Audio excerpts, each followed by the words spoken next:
ತ್ರಿವರ್ಣ ನ್ಯೂಸ್ಗೆ ಸ್ವಾಗತ. ನಾನು BM ಹನೀಫ್. ಇವತ್ತಿನ ನಮ್ಮ ಚರ್ಚೆಯಲ್ಲಿ ನಮ್ಮ ಜೊತೆಗೆ ಇಬ್ಬರು ಗಣ್ಯರು ಇದ್ದಾರೆ. ಎಲ್ ಹನುಮಂತಯ್ಯ ಅವರು ರಾಜ್ಯಸಭೆಯ ಮಾಜಿ ಸದಸ್ಯರು ಮತ್ತು ಕಾಂಗ್ರೆಸ್ನ ವರಿಷ್ಠ ನಾಯಕರು. ಅದೇ ರೀತಿ ರವಿಕುಮಾರ್ ಟೆಲೆಕ್ಸ್ ಶಿವಮೊಗ್ಗದಿಂದ ನಮ್ಮ ಜೊತೆಗೆ ಜಾಯಿನ್ ಆಗಿದ್ದಾರೆ.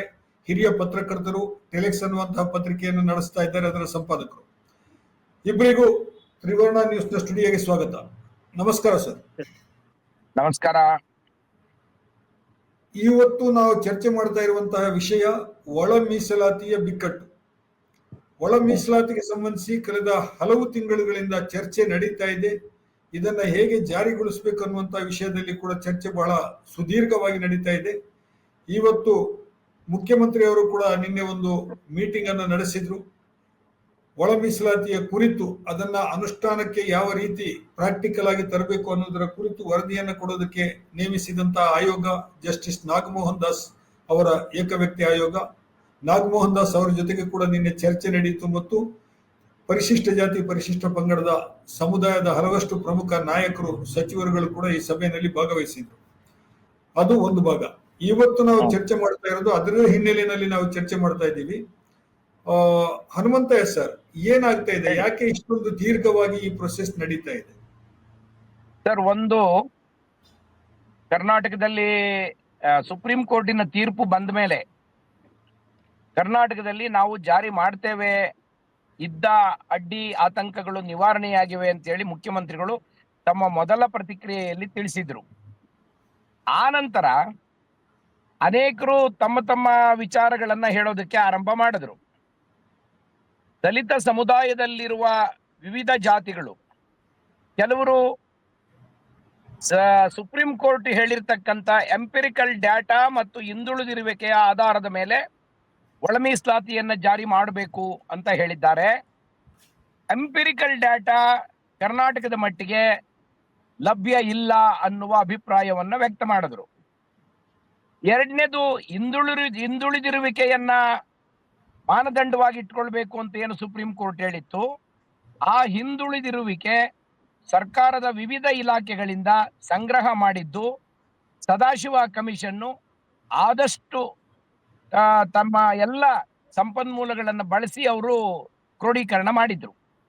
ಅದರಲ್ಲಿ ಹಿಂದುಳಿದಿರುವಿಕೆ ಎಷ್ಟರ ಮಟ್ಟಿಗಿದೆ ಅನ್ನೋದನ್ನ ಕೂಡ ಅವರು ದಾಖಲು ಮಾಡಿದ್ದಾರೆ. ಹಿಂದಿನ ಸರ್ಕಾರ ಅಂದ್ರೆ ಸನ್ಮಾನ್ಯ ಬೊಮ್ಮಾಯಿ ಅವರ ಸರ್ಕಾರ ಮಾಧುಸ್ವಾಮಿ ಅವರ ಸಮಿತಿಯೊಂದನ್ನ ನೇಮಕ ಮಾಡಿದಾಗ, ಕ್ಯಾಬಿನೆಟ್ ಸಬ್ ಕಮಿಟಿ ನೇಮಕ ಮಾಡಿದಾಗ, ಅವರು ಸದಾಶಿವ ಕಮಿಷನ್ ಅನ್ನ ನಾವು ತಿರಸ್ಕಾರ ಮಾಡಿದ್ದೇವೆ ಅಂತೇಳಿ ಪಕ್ಕಕ್ಕಿಟ್ರು. ಸದಾಶಿವ ಕಮಿಷನ್ ನ ತಿರಸ್ಕಾರ ಮಾಡಿ ಅವರದ್ದೇ ಒಂದು ಹೊಸ ಫಾರ್ಮುಲಾವನ್ನ ಅವರು ಜಾರಿಗೆ ತಂದ್ರು. ಅದು ಜಾರಿ ಆಗ್ಲಿಲ್ಲ, ಬೇರೆ ವಿಚಾರ.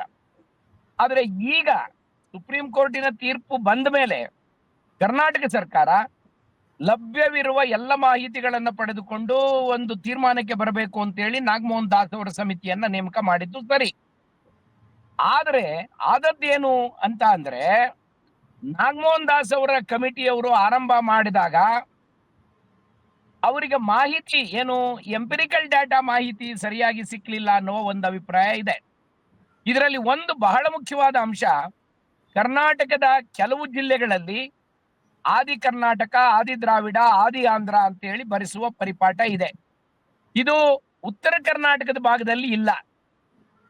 ಕರ್ನಾಟಕದ ಕೆಲವು ಜಿಲ್ಲೆಗಳಲ್ಲಿ ಆದಿ ಕರ್ನಾಟಕ ಅಂದ್ರೆ ಛಲವಾದಿ ಮತ್ತು ಅದರ ಸಂಬಂಧಿತ ಜಾತಿಗಳು, ದ್ರಾವಿಡ ಅಂದ್ರೆ ಮಾದಿಗ ಸಮುದಾಯದ ಜಾತಿಗಳು.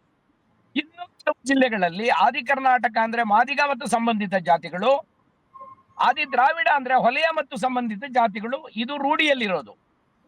ಇವತ್ತೇನಾಗಿದೆ, ಅನೇಕ ಕಾರಣಗಳಿಂದಾಗಿ ಸಾಕಷ್ಟು ಜನರ ಮೂವ್ಮೆಂಟ್ ಆಗಿದೆ. ಒಂದು ಜಿಲ್ಲೆಯಿಂದ ಇನ್ನೊಂದು ಜಿಲ್ಲೆಗೆ ಜನರು ವರ್ಗಾವಣೆಯಾಗಿದ್ದಾರೆ, ಬೇರೆ ಬೇರೆ ಕಾರಣಕ್ಕೆ ವಿದ್ಯಾಭ್ಯಾಸಕ್ಕೆ ಬಂದಿದ್ದಾರೆ, ಕೆಲಸಕ್ಕೆ ಬಂದಿದ್ದಾರೆ. ಈ ಕಾರಣದಿಂದ ಅವರ ಮೂಲ ಜಾತಿಯ ಹೆಸರನ್ನ ನಾವು ಬರೆಸದೇ ಹೋದ್ರೆ ಅದನ್ನ ನಿರ್ಧಾರ ಮಾಡೋದು ಕಷ್ಟ ಅಂತ ಅನ್ನೋ ಮಾತನ್ನ ಆಯೋಗ ಕೂಡ ಹೇಳ್ತಿದೆ ಮತ್ತು ವಿವಿಧ ತಜ್ಞರು ಕೂಡ ಹೇಳ್ತಿದ್ದಾರೆ.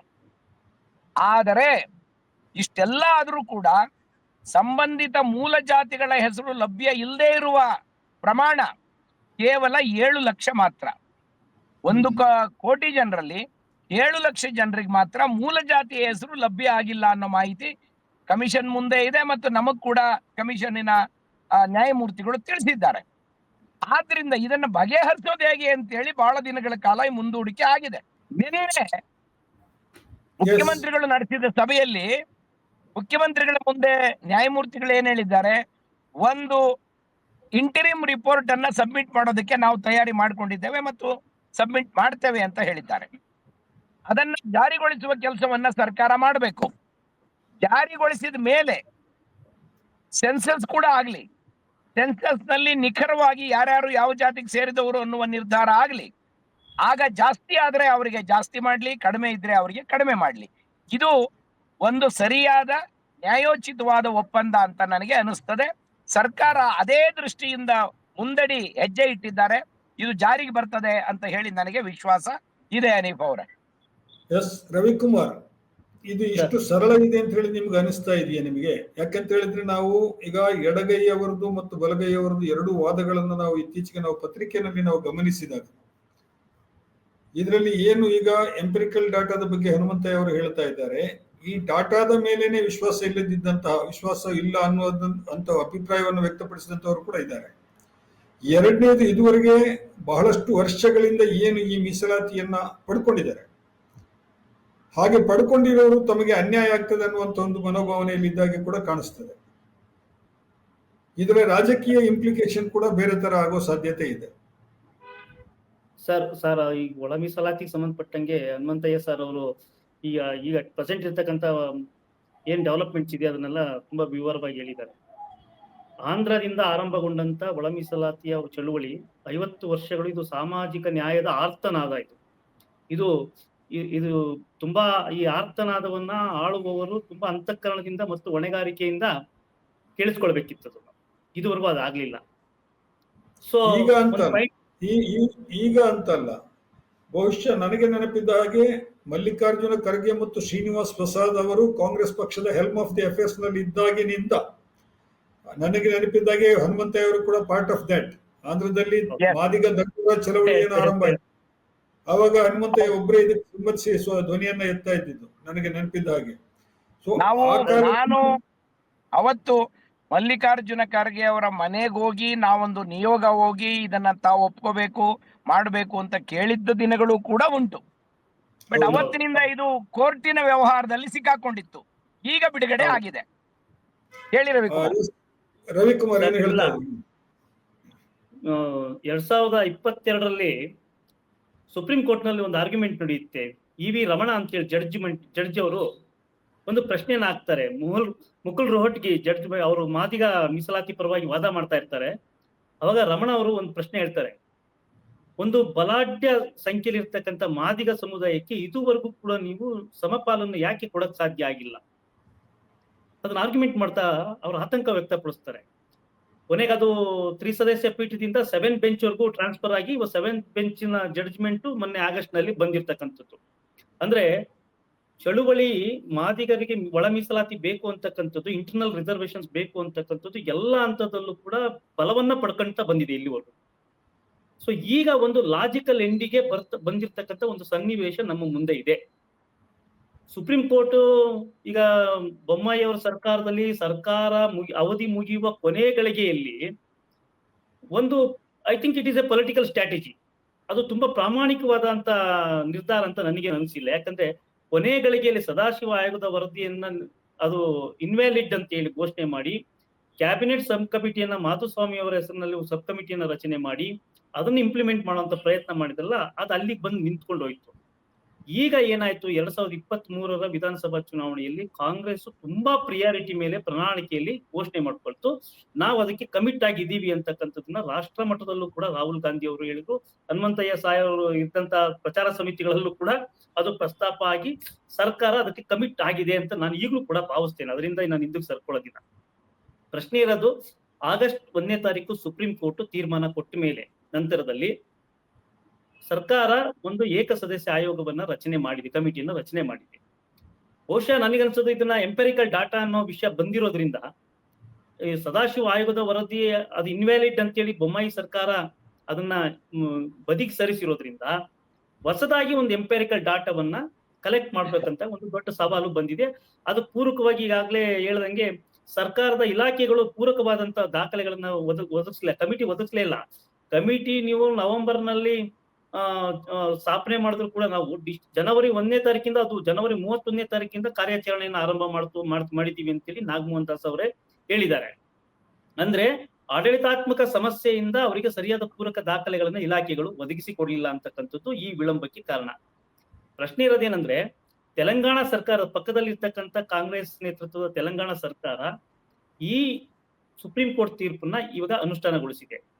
ಕರ್ನಾಟಕದಲ್ಲಿ ಅದಾಗಿಲ್ಲ. ಅದೇ ಕಾಂಗ್ರೆಸ್ ಪಕ್ಷದ ಸರ್ಕಾರ ಇದೆ, ಇದು ಆಗಿಲ್ಲ. ಇದ್ರ ಮಧ್ಯದಲ್ಲಿ ಒಳ ಮೀಸಲಾತಿ ಜಾರಿಗೆ ಒತ್ತಾಯಿಸಿ ಚಳುವಳಿಗಳು ಕೂಡ ಆರಂಭ ಆಗಿದೆ. ಅದು ಬೇರೆ ಬೇರೆ ರಾಜಕೀಯ ಚಳುವಳಿಗಳು ಇದಾವೆ, ನಿಜವಾದಂತ ಮಾದಿಗ ಸಂಘಟನೆಗಳು ಕೂಡ ಚಳುವಳಿಯನ್ನು ಮಾಡ್ತವೆ.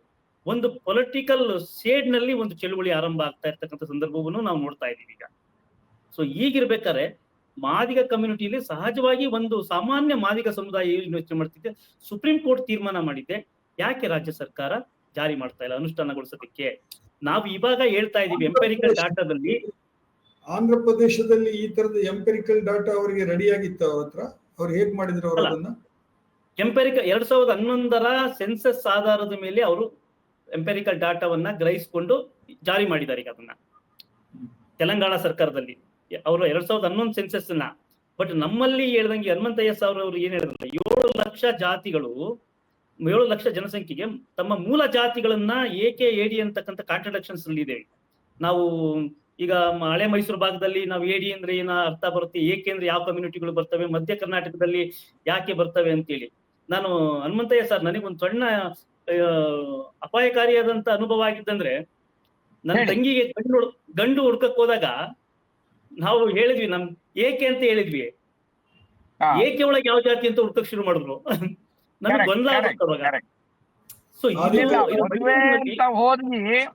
ಮದುವೆ ಅಂತ ಹೋಗಿ ನೀವು ಯಾರದಾದ್ರೂ ಮನೆಯಲ್ಲಿ ಏಕೆ ನಾವು ಏಡಿ ಅಂತ ಹೇಳಿದ್ರೆ ಅವರು ನೇರವಾಗಿ ನಿಮ್ಮ ಬುಡಕ್ಕೆ ಬರ್ತಾರೆ, ನಿಮ್ಮ ಮೂಲ ಜಾತಿ ಹೆಸರು ಹೇಳಿ ಸ್ವಾಮಿ, ಯಾವುದು ಏಕೆ ಏಡಿ ನಮಗೂ ಗೊತ್ತು ಅಂತಾರೆ. ಅಂದ್ರೆ ನೀವು ಹೊಲೆರ, ಮಾದಿಗರ ಅಥವಾ ಬೇರೆ ಮಚ್ಚಿಗಾರರ, ಡೋವರ, ಯಾವ ಜಾತಿ ಕೇಳ್ತಾರೆ.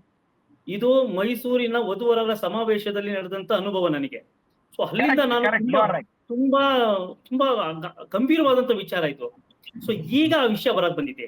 ಏನಾಗಿತ್ತು ಇಲ್ಲಿವರೆಗೂ ಏನಾಗಿತ್ತು ಅಂದ್ರೆ, ಸುಪ್ರೀಂ ಕೋರ್ಟ್ ಜಡ್ಜ್ಮೆಂಟ್ ಆಗಿದೆ, ಸಿದ್ದರಾಮಯ್ಯನವ್ರ ಸರ್ಕಾರ, ಕಾಂಗ್ರೆಸ್ ಸರ್ಕಾರ ಜಾರಿಗೆ ಬರುತ್ತೆ, ಜಾರಿ ಮಾಡ್ತೀವಿ ಅಂತ ಅವರು ಹೇಳಿದ್ದಾರೆ.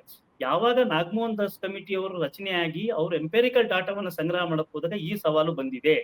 ಈಗ ಇದನ್ನ ಜನರಿಗೆ ಕನ್ವಿನ್ಸ್ ಮಾಡ್ತಕ್ಕಂಥ ಜವಾಬ್ದಾರಿ ರಾಜ್ಯ ಸರ್ಕಾರಕ್ಕಿದೆ. ಸರ್ಕಾರ ಮಾಡಬೇಕು, ಮಾಡುತ್ತೆ ಅಂತ ನಾನು ಅಂದ್ಕೊಳ್ತೀನಿ. ಆದ್ರೆ ಸಾಮಾನ್ಯ ಮಾದಿಗ ಸಮುದಾಯದಲ್ಲಿ ಏನಾಗಿದೆ ಅಂದ್ರೆ, ಇದ್ರ ಬಗ್ಗೆ ತಲೆ ಕೆಡಿಸ್ಕೊಳ್ತಿಲ್ಲ. ಸುಪ್ರೀಂ ಕೋರ್ಟ್ ಜಡ್ಜ್ಮೆಂಟ್ ಆಗಿದೆ, ಯಾಕೆ ಜಾರಿ ಮಾಡ್ತಿಲ್ಲ? ಸಿದ್ದರಾಮಯ್ಯನವರು ವಿಳಂಬ ನೀತಿನ ಅನ್ನಿಸ್ತಾ ಇರ್ತಾರೆ ರಾಜ್ಯ ಸರ್ಕಾರ ಅಂತಕ್ಕಂಥದ್ದೊಂದು ಅನುಮಾನ ವ್ಯಕ್ತಪಡಿಸ್ತಾ ಇದ್ದಾರೆ. ಇದರ ಇನ್ನು ಭಾಗವಾಗಿ, ಎರಡನೇ ಭಾಗವಾಗಿ, ಇದು ರಾಜಕೀಯ ಕಾರಣದ ಕ್ರೆಡಿಟ್ ಹೋರಾಟವೂ ಕೂಡ ಆರಂಭ ಆಗಿರೋದ್ರಿಂದ ನಾವು ಗಂಭೀರವಾಗಿ ಪರಿಗಣಿಸಬೇಕು. ಮಾದಿಗ ಸಮುದಾಯದ ಬಗ್ಗೆ, ದಲಿತ ಸಮುದಾಯದ ಬಗ್ಗೆ ಇನ್ನಿಲ್ಲದ ಕಾಳಜಿಯನ್ನ ಇವತ್ತು RSS ಪ್ರೇರಿತ ರಾಜಕೀಯ ಸಂಘಟನೆಗಳು ತೋರಿಸ್ತಾ ಇದ್ದಾವೆ. ಸೊ ಹಾಗಾಗಿ ಚಳುವಳಿ ತುಂಬಾ ತೀವ್ರವಾಗಿ ದೊಡ್ಡ ಸದ್ದು ಮಾಡ್ತಾ ಇದೆ ಅಂತ ಅನಿಸ್ತಾ ಇದೆ ನಮ್ಗೆ.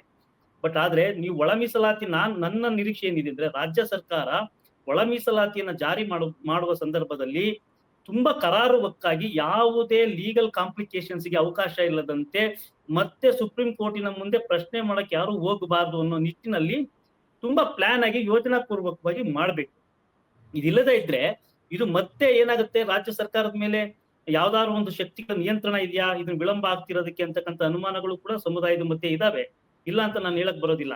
ಆದ್ರೆ ನೀವು ಈಗ ಸರ್ಕಾರ ಅಧಿಕೃತವಾಗಿ, ನನಗೆ ನಿನ್ನೆ 2-3 ಹನುಮಂತಯ್ಯ ಸರ್ ಅವರು ಕೂಡ ಒಂದು ಸಭೆಗಳೆಲ್ಲ ಭಾಗವಹಿಸಿದಾರೆ ಅಂತ ನಾನು ನೋಡಿದ್ನಿ. ನಿನ್ನೆ ಕೂಡ ಮುಖ್ಯಮಂತ್ರಿಗಳು ತುಂಬಾ ಗಂಭೀರವಾದಂತ ಚರ್ಚೆ ಮಾಡಿ ನ್ಯಾಯಮೂರ್ತಿಗಳ ಮುಂದೆ ಕೂರಿಸ್ಕೊಂಡು ಅವ್ರ ಹತ್ರ ಅವರ ಅಭಿಪ್ರಾಯಗಳನ್ನು ಕೂಡ ಆಲಿಸಿದ್ದಾರೆ. ನನಗೆ ನಿರೀಕ್ಷೆ ಇರೋದೇನಂದ್ರೆ, ಒಂದು ಸರ್ಕಾರ ಈ ಹಂತದಲ್ಲಿ ಒಂದು ಅಧಿಕೃತವಾದಂತ ಹೇಳಿಕೆಯನ್ನ ಸರ್ಕಾರ ಮಾದಿಗ ಸಮುದಾಯಕ್ಕೆ ಮತ್ತು ದಲಿತ ಸಮುದಾಯಕ್ಕೆ ಹೇಳಬೇಕು, ಅಧಿಕೃತವಾದಂತ ಹೇಳಿಕೆಯನ್ನ. ನಾನು ಪರಮೇಶ್ವರ್ ಅವ್ರು ಮಾತಾಡ್ತಾ ಇದ್ದಾರೆ, ಮುನಿಯಪ್ಪನವ್ರು ಮಾತಾಡ್ತಾ ಇದ್ದಾರೆ, ಅದು ಸಮುದಾಯದ ಸದಸ್ಯರಾಗಿ ಮಾತಾಡ್ತಾ ಇದ್ದಾರಾ ಅಥವಾ ಸರ್ಕಾರದ ಅಧಿಕೃತ ಹೇಳಿಕೆಯನ್ನ ನೀಡ್ತಾರ ಅಂತಕ್ಕಂಥ ಒಂದ್ ಸ್ವಲ್ಪ ನನಗೆ ಗೊಂದಲ ಇದೆ. ಸೊ ಸರ್ಕಾರ ನನಗೆ ಈ ಹಂತದಲ್ಲಿ ನೀವು ಇನ್ 2 ತಿಂಗಳಲ್ಲಿ ಮಾಡ್ತಿರೋ ಅಥವಾ ಇನ್ನೇನ್ ಡಾಟಾಸ್ ಕಲೆಕ್ಟ್ ಮಾಡಕ್ಕೆ ನಿಮ್ಮ ಹತ್ರ ಏನ್ ಪ್ಲಾನ್ ಇದೆ, ಈಗ ಇಂಟರ್ಮ್ ರಿಪೋರ್ಟ್ ಸಬ್ಮಿಟ್ ಮಾಡ್ತಾರೆ ಅಂತೇಳಿ ನಿನ್ನೆ ಸಭೆ ಒಳಗೆ ಹೇಳಿದ್ದಾರೆ, ಅದು ಸರ್ಕಾರದ ಅಧಿಕೃತ ಹೇಳಿಕೆಯಾ? ಸೊ ಜನರಿಗೆ, ದಲಿತ ಸಮುದಾಯಕ್ಕೆ ವಿಶೇಷವಾಗಿ ಮಾದಿಗ ಸಮುದಾಯಕ್ಕೆ, ಇವತ್ತು ಬೀದಿಯಲ್ಲಿರ್ತಕ್ಕಂಥ ಮಾದಿಗ ಸಮುದಾಯಕ್ಕೆ ಒಂದು ವಿಶ್ವಾಸಭರಿತವಾದಂತ ಹೇಳಿಕೆಯನ್ನ, ವಿಶ್ವಾಸಭರಿತವಾದಂತ ವಾಗ್ದಾನವನ್ನ ಸರ್ಕಾರ ಈ ಹಂತದಲ್ಲಿ ನೀಡಬೇಕು ಅಂತೇಳಿ ನಾನು ಮೊದಲನೇದಾಗಿ ಹೇಳ್ತಾ ಇದ್ದೀನಿ. ಇಲ್ಲ, ಈ ಅನುಮಾನ ನನಗೂ ಕೂಡ ಇದೆ. ಇವರು ಯಾಕಂದ್ರೆ ಕಳೆದ ಹಲವು ವರ್ಷಗಳಿಂದ ಟೈಮ್ ಪಾಸ್ ಮಾಡಿ ಮಾಡಿ ಮಾಡಿ ಕಾಂಗ್ರೆಸ್ ಇಲ್ಲಿವರೆಗೆ ಬಂದಿರೋದ್ರಿಂದ ಈಗಲೂ ಕೂಡ ಕಾಂಗ್ರೆಸ್ ಪಕ್ಷದ ಒಳಗಡೆನೆ ಇದಕ್ಕೆ ಒಂದು ಪ್ರತಿರೋಧದ ಒಂದು ಧ್ವನಿ ಒಳಗಡೆಯಿಂದ ಇದೆ. ಅದಕ್ಕೆ ನಿಮಗೆ ಬಹಿರಂಗವಾಗಿ ಕಾಣಿಸದೇ ಇರಬಹುದು ಅದು. ಬಟ್ ಈ ಇದು ಒಂಥರ ಹೇಗೆ ಅಂತ ಹೇಳಿದ್ರೆ, ಈಗ ಆಯ್ತು 2 ತಿಂಗಳೊಳಗೆ ಎಂಪೆರಿಕಲ್ ಡಾಟಾ ಕಲೆಕ್ಟ್ ಮಾಡ್ಲಿಕ್ಕೆ ಸಾಧ್ಯ ಇದೆಯಾ? ಪ್ರಾಕ್ಟಿಕಲ್ ಆಗಿ ಯೋಚನೆ ಮಾಡೋಣ ನಾವು. ಸಾಧ್ಯ ಇದೆಯಾ ಹನುಮಂತ ಅವರೇ? ನನಗನ್ಸುತ್ತೆ ಸಾಧ್ಯ. ಮತ್ತೆ ನೀವು ಸೆನ್ಸಸ್ ಯಾವ್ದಕ್ಕೆ ಹೋಗ್ತೀರಿ? ನೀವು ಯಾವ ವರದಿ ಮೇಲೆ ನೀವು ಸೆನ್ಸಸ್ ಮಾಡ್ತೀರಿ? ಆಯ್ತು, ನೀವು ಕಾಂತರಾಜು ಆಯೋಗದ ವರದಿಯ ಡಾಟಾಗಳನ್ನು ತಗೋತೀರಾ ಅಥವಾ 2011ರ ಸೆನ್ಸಸ್ ಅನ್ನು ತಗೋತೀರಾ? ಸರ್, ಇದರಲ್ಲಿ ಏನ್ ಮಾಡ್ಬೇಕಾಗಿದೆ ಅಂದ್ರೆ 2011ರ ಸೆನ್ಸಸ್ ಅನ್ನು ಇಟ್ಕೋಬೇಕು. ಕಾಂತರಾಜು ವರದಿಯಲ್ಲಿ ಇರ್ತಕ್ಕಂತ ಸೆನ್ಸಸ್ ಮತ್ತು ಹಿಂದುಳಿದಿರುವಿಕೆ ಏನಿದೆ, ಸೋಶಿಯೋ ಎಕನಾಮಿಕ್ ಸರ್ವೆ, ಅದರ ಮಾಹಿತಿನೂ ಪಡ್ಕೋಬೇಕು. ಆಮೇಲೆ ಸದಾಶಿವ ಕಮಿಷನ್ ಏನ್ ಕೆಲಸ ಮಾಡಿದೆ ಅದನ್ನೂ ತಗೋಬೇಕು. ನನಗೆ ನ್ಯಾಯಮೂರ್ತಿಗಳೇ ಹೇಳಿರೋ ಪ್ರಕಾರ ಆ ಕಮಿಷನ್ ವರದಿಯನ್ನ ನಾವು ತಿರಸ್ಕರಿಸಿದ್ದೇವೆ ಅಂತ ಹೇಳಿದ ಮೇಲೂ ಕೂಡ ಅಲ್ಲಿರುವ ಮಾಹಿತಿಯನ್ನ ತಗೊಳ್ಳೋದಕ್ಕೆ ಏನೂ ಅಭ್ಯಂತರ ಇಲ್ಲ ಅನ್ನೋ ಮಾತನ್ನ ಅವರು ಹೇಳಿದ್ದಾರೆ. ಸೊ ಹಾಗೆ ಇವೆಲ್ಲ ಮಾಹಿತಿಗಳನ್ನ ಇಟ್ಕೊಂಡು ಕಂಪೇರ್ ಮಾಡಿ ಒಂದಕ್ಕೊಂದು ಎಲ್ಲಿ ವ್ಯತ್ಯಾಸ ಇದೆ ಅಂತ ಅನ್ನೋದನ್ನ ಪರಿಗಣನೆ ಮಾಡಬೇಕು. ಇಷ್ಟೆಲ್ಲ ಮಾಹಿತಿ ಬಂದ ಮೇಲೆ ಕೂಡ ಒಂದು ನಮಗಿರುವ ಬಹಳ ಖಚಿತವಾದ ವಿವರ ಏನು ಅಂದ್ರೆ 7 ಲಕ್ಷ ಜನರು ತಮ್ಮ ಮೂಲ ಜಾತಿಗಳ ಹೆಸರನ್ನ ಬರೆಸಿಲ್ಲ, ಆದ್ರಿಂದ ಅವರನ್ನ ಪಕ್ಕಕ್ಕಿಡ್ಬೇಕೆ, ಇಲ್ಲಿ ಸೇರಿಸ್ಬೇಕೆ ಅಂತ ಅನ್ನೋದು. ನನಗನ್ನಿಸ್ತದೆ 7 ಲಕ್ಷ ಜನಗಳ ಸರ್ವೆ ಆಗುವವರೆಗೆ ಅವ್ರಿಗೊಂದು ಗುಂಪು ಮಾಡ್ಲಿ, ಗುಂಪಿಗೆ ಏನು ಎಲಿಜಿಬಿಲಿಟಿ ಇರ್ತದೆ ಆ ಷರತ್ತನ್ನು ಕೊಡ್ಲಿ, ಆ ಭಾಗವನ್ನು ಕೊಡ್ಲಿ. ಅವರು ತಮ್ಮ ಮೂಲ ಜಾತಿಯನ್ನ ಡಿಕ್ಲೇರ್ ಮಾಡ್ಕೊಂಡ್ಮೇಲೆ ಅವರನ್ನ ಆಯಾ ಜಾತಿಗಳಿಗೆ ಸೇರಿಸಿ ಅಲ್ಲಿ ಹೆಚ್ಚು ಮಾಡ್ತಕ್ಕಂಥದ್ದು, ಕಡಿಮೆ ಮಾಡ್ತಕ್ಕಂಥದ್ದನ್ನ any day subject to the change, ನೀವು ಸಬ್ಜೆಕ್ಟ್ ಟು ರಾಟಿಫಿಕೇಶನ್ ಇದನ್ನ ಜಾರಿ ಮಾಡಕ್ಕೆ ಏನು ತೊಂದರೆ ಇಲ್ಲ ಅಂತ ನನ್ಗನ್ನಿಸ್ತದೆ. ಇಲ್ಲ, ಇದು ಅಷ್ಟು ಸರಳವಾಗಿಲ್ಲ ಸರ್. ಅದು ನೀವೀಗ ಈ 7 ಲಕ್ಷ ಜನರನ್ನ ಪಕ್ಕಕ್ಕಿಟ್ಟು ನೀವು ಮಾಡ್ತೀವಿ ಅಂತ ಹೇಳಿ ಹೇಳಿದ್ರು ಕೂಡ ಪಕ್ಕಕ್ಕಿಡಿ ಅಂತ ಹೇಳ್ತಿಲ್ಲ ನಾನು. ಅವರಿಗೆ ಒಂದು ಗುಂಪು ಮಾಡ್ಲಿ, 7 ಜನರಿಗೆ ಒಂದು ಗುಂಪು ಪರ್ಸೆಂಟೇಜ್ ಡಿಸೈಡ್ ಮಾಡ್ಬೇಕಲ್ಲ ಗುಂಪಲ್ಲಿ. 7 ಜನಕ್ಕೆ 15ರಲ್ಲಿ ಅಥವಾ 17ರಲ್ಲಿ 7 ಲಕ್ಷ ಜನಕ್ಕೆ ಎಷ್ಟು ಬರ್ತದೆ ಅದನ್ನ ನಿಗದಿ ಮಾಡ್ಲಿ, ಅದು ತಪ್ಪಿಲ್ಲ. ಆಮೇಲೆ ಅದನ್ನ ರೀಅಪ್ರೋಪ್ರಿಯೇಟ್ ಮಾಡಬಹುದು. ಇಲ್ಲಿ ಸಮಸ್ಯೆ ಬರೋದು ಆ ಗುರಿಯನ್ನ ನಿಗದಿ ಮಾಡ್ಬೇಕಾದ್ರೂ ಕೂಡ ಆ 7 ಲಕ್ಷದಲ್ಲಿ ಇರುವಂತ ಒಳಜಾತಿಗಳ ಸಂಖ್ಯೆ ಸರಿಯಾಗಿ ಗೊತ್ತಾದ್ರೆ ಮಾತ್ರ ನಿಮ್ಗೆ. ಇಲ್ಲ, ಒಳಜಾತಿಗಳ ಸಂಖ್ಯೆ ಈಗ ಗೊತ್ತಾಗಕ್ಕೆ ಸಾಧ್ಯನೇ ಇಲ್ಲ ಸರ್. ನೀವು ಇನ್ನೊಂದು ಸರ್ವೆ ಆಗೋವರೆಗೆ ಒಳಜಾತಿಗಳ ವಿವರ ಗೊತ್ತಾಗಲ್ಲ. ಬಹುಶಃ ಇನ್ನೊಂದು 2-3 ತಿಂಗಳಾಗ್ಬೋದು ಆ ಸರ್ವೆ ಮಾಡ್ಲಿಕ್ಕೆ. ಮಾಡ್ಲಿ ಬಿಡಿ, ಆ 7 ಲಕ್ಷ ಜನರು ವಾಲಂಟರಿ ಆಗಿ ಬಂದು ಡಿಕ್ಲೇರ್ ಮಾಡ್ಕೋಬೇಕು ಅಂತ ಹೇಳೋಣ. ಮಾಡ್ಕೊಳ್ಳದೆ ಇದ್ರೆ ಅವ್ರಿಗೆ ಮೀಸಲಾತಿ ಸಿಗೋದಿಲ್ಲ ಅನ್ನೋದನ್ನ ಹೇಳೋಣ. ಎಲ್ರು ಬರ್ತಾರೆ, ಇವತ್ತಿನ ಪರಿಸ್ಥಿತಿಯಲ್ಲಿ ಎಲ್ರು ಬರ್ಬೇಕಾಗ್ತದೆ. ಹಾಗೆ ಬಂದಾಗ ಅವರನ್ನ ಯಾವ್ಯಾವ ಗುಂಪಿಗೆ ಸೇರಿಸ್ಬೇಕು, ಅವ್ರ ಪರ್ಸೆಂಟೇಜ್ ಎಷ್ಟು ಜಾಸ್ತಿ ಆಗ್ತದೆ ಅಷ್ಟು ಕೊಡೋದಕ್ಕೆ ಅವಕಾಶ ಮಾಡ್ಲಿ. ಆದ್ರೆ ಇವತ್ತು ಅದನ್ನ ಮಾಡೋದಕ್ಕೆ ಏನು ಆ ಕೆಲಸ ಮಾಡೋದಕ್ಕೆ ಅದಕ್ಕಾಗಿ ತಡ ಮಾಡೋದ್ರ ಬದಲಿಗೆ ಇಂಟರಿಮ್ ರಿಪೋರ್ಟ್ ಅನ್ನ ಜಾರಿಗೊಳಿಸಿ ಮತ್ತು ಮುಂದುವರೆದು ಸರ್ವೆ ಜನಗಣತಿ ಏನಿದೆ ಅದನ್ನು ಕೂಡ ಮಾಡ್ಲಿ ಅನ್ನೋದನ್ನ ನಾವೆಲ್ಲರೂ ಕೂಡ ಒಕ್ಕೊರಲಿನಿಂದ ಹೇಳ್ತಾ ಇದ್ದೇವೆ.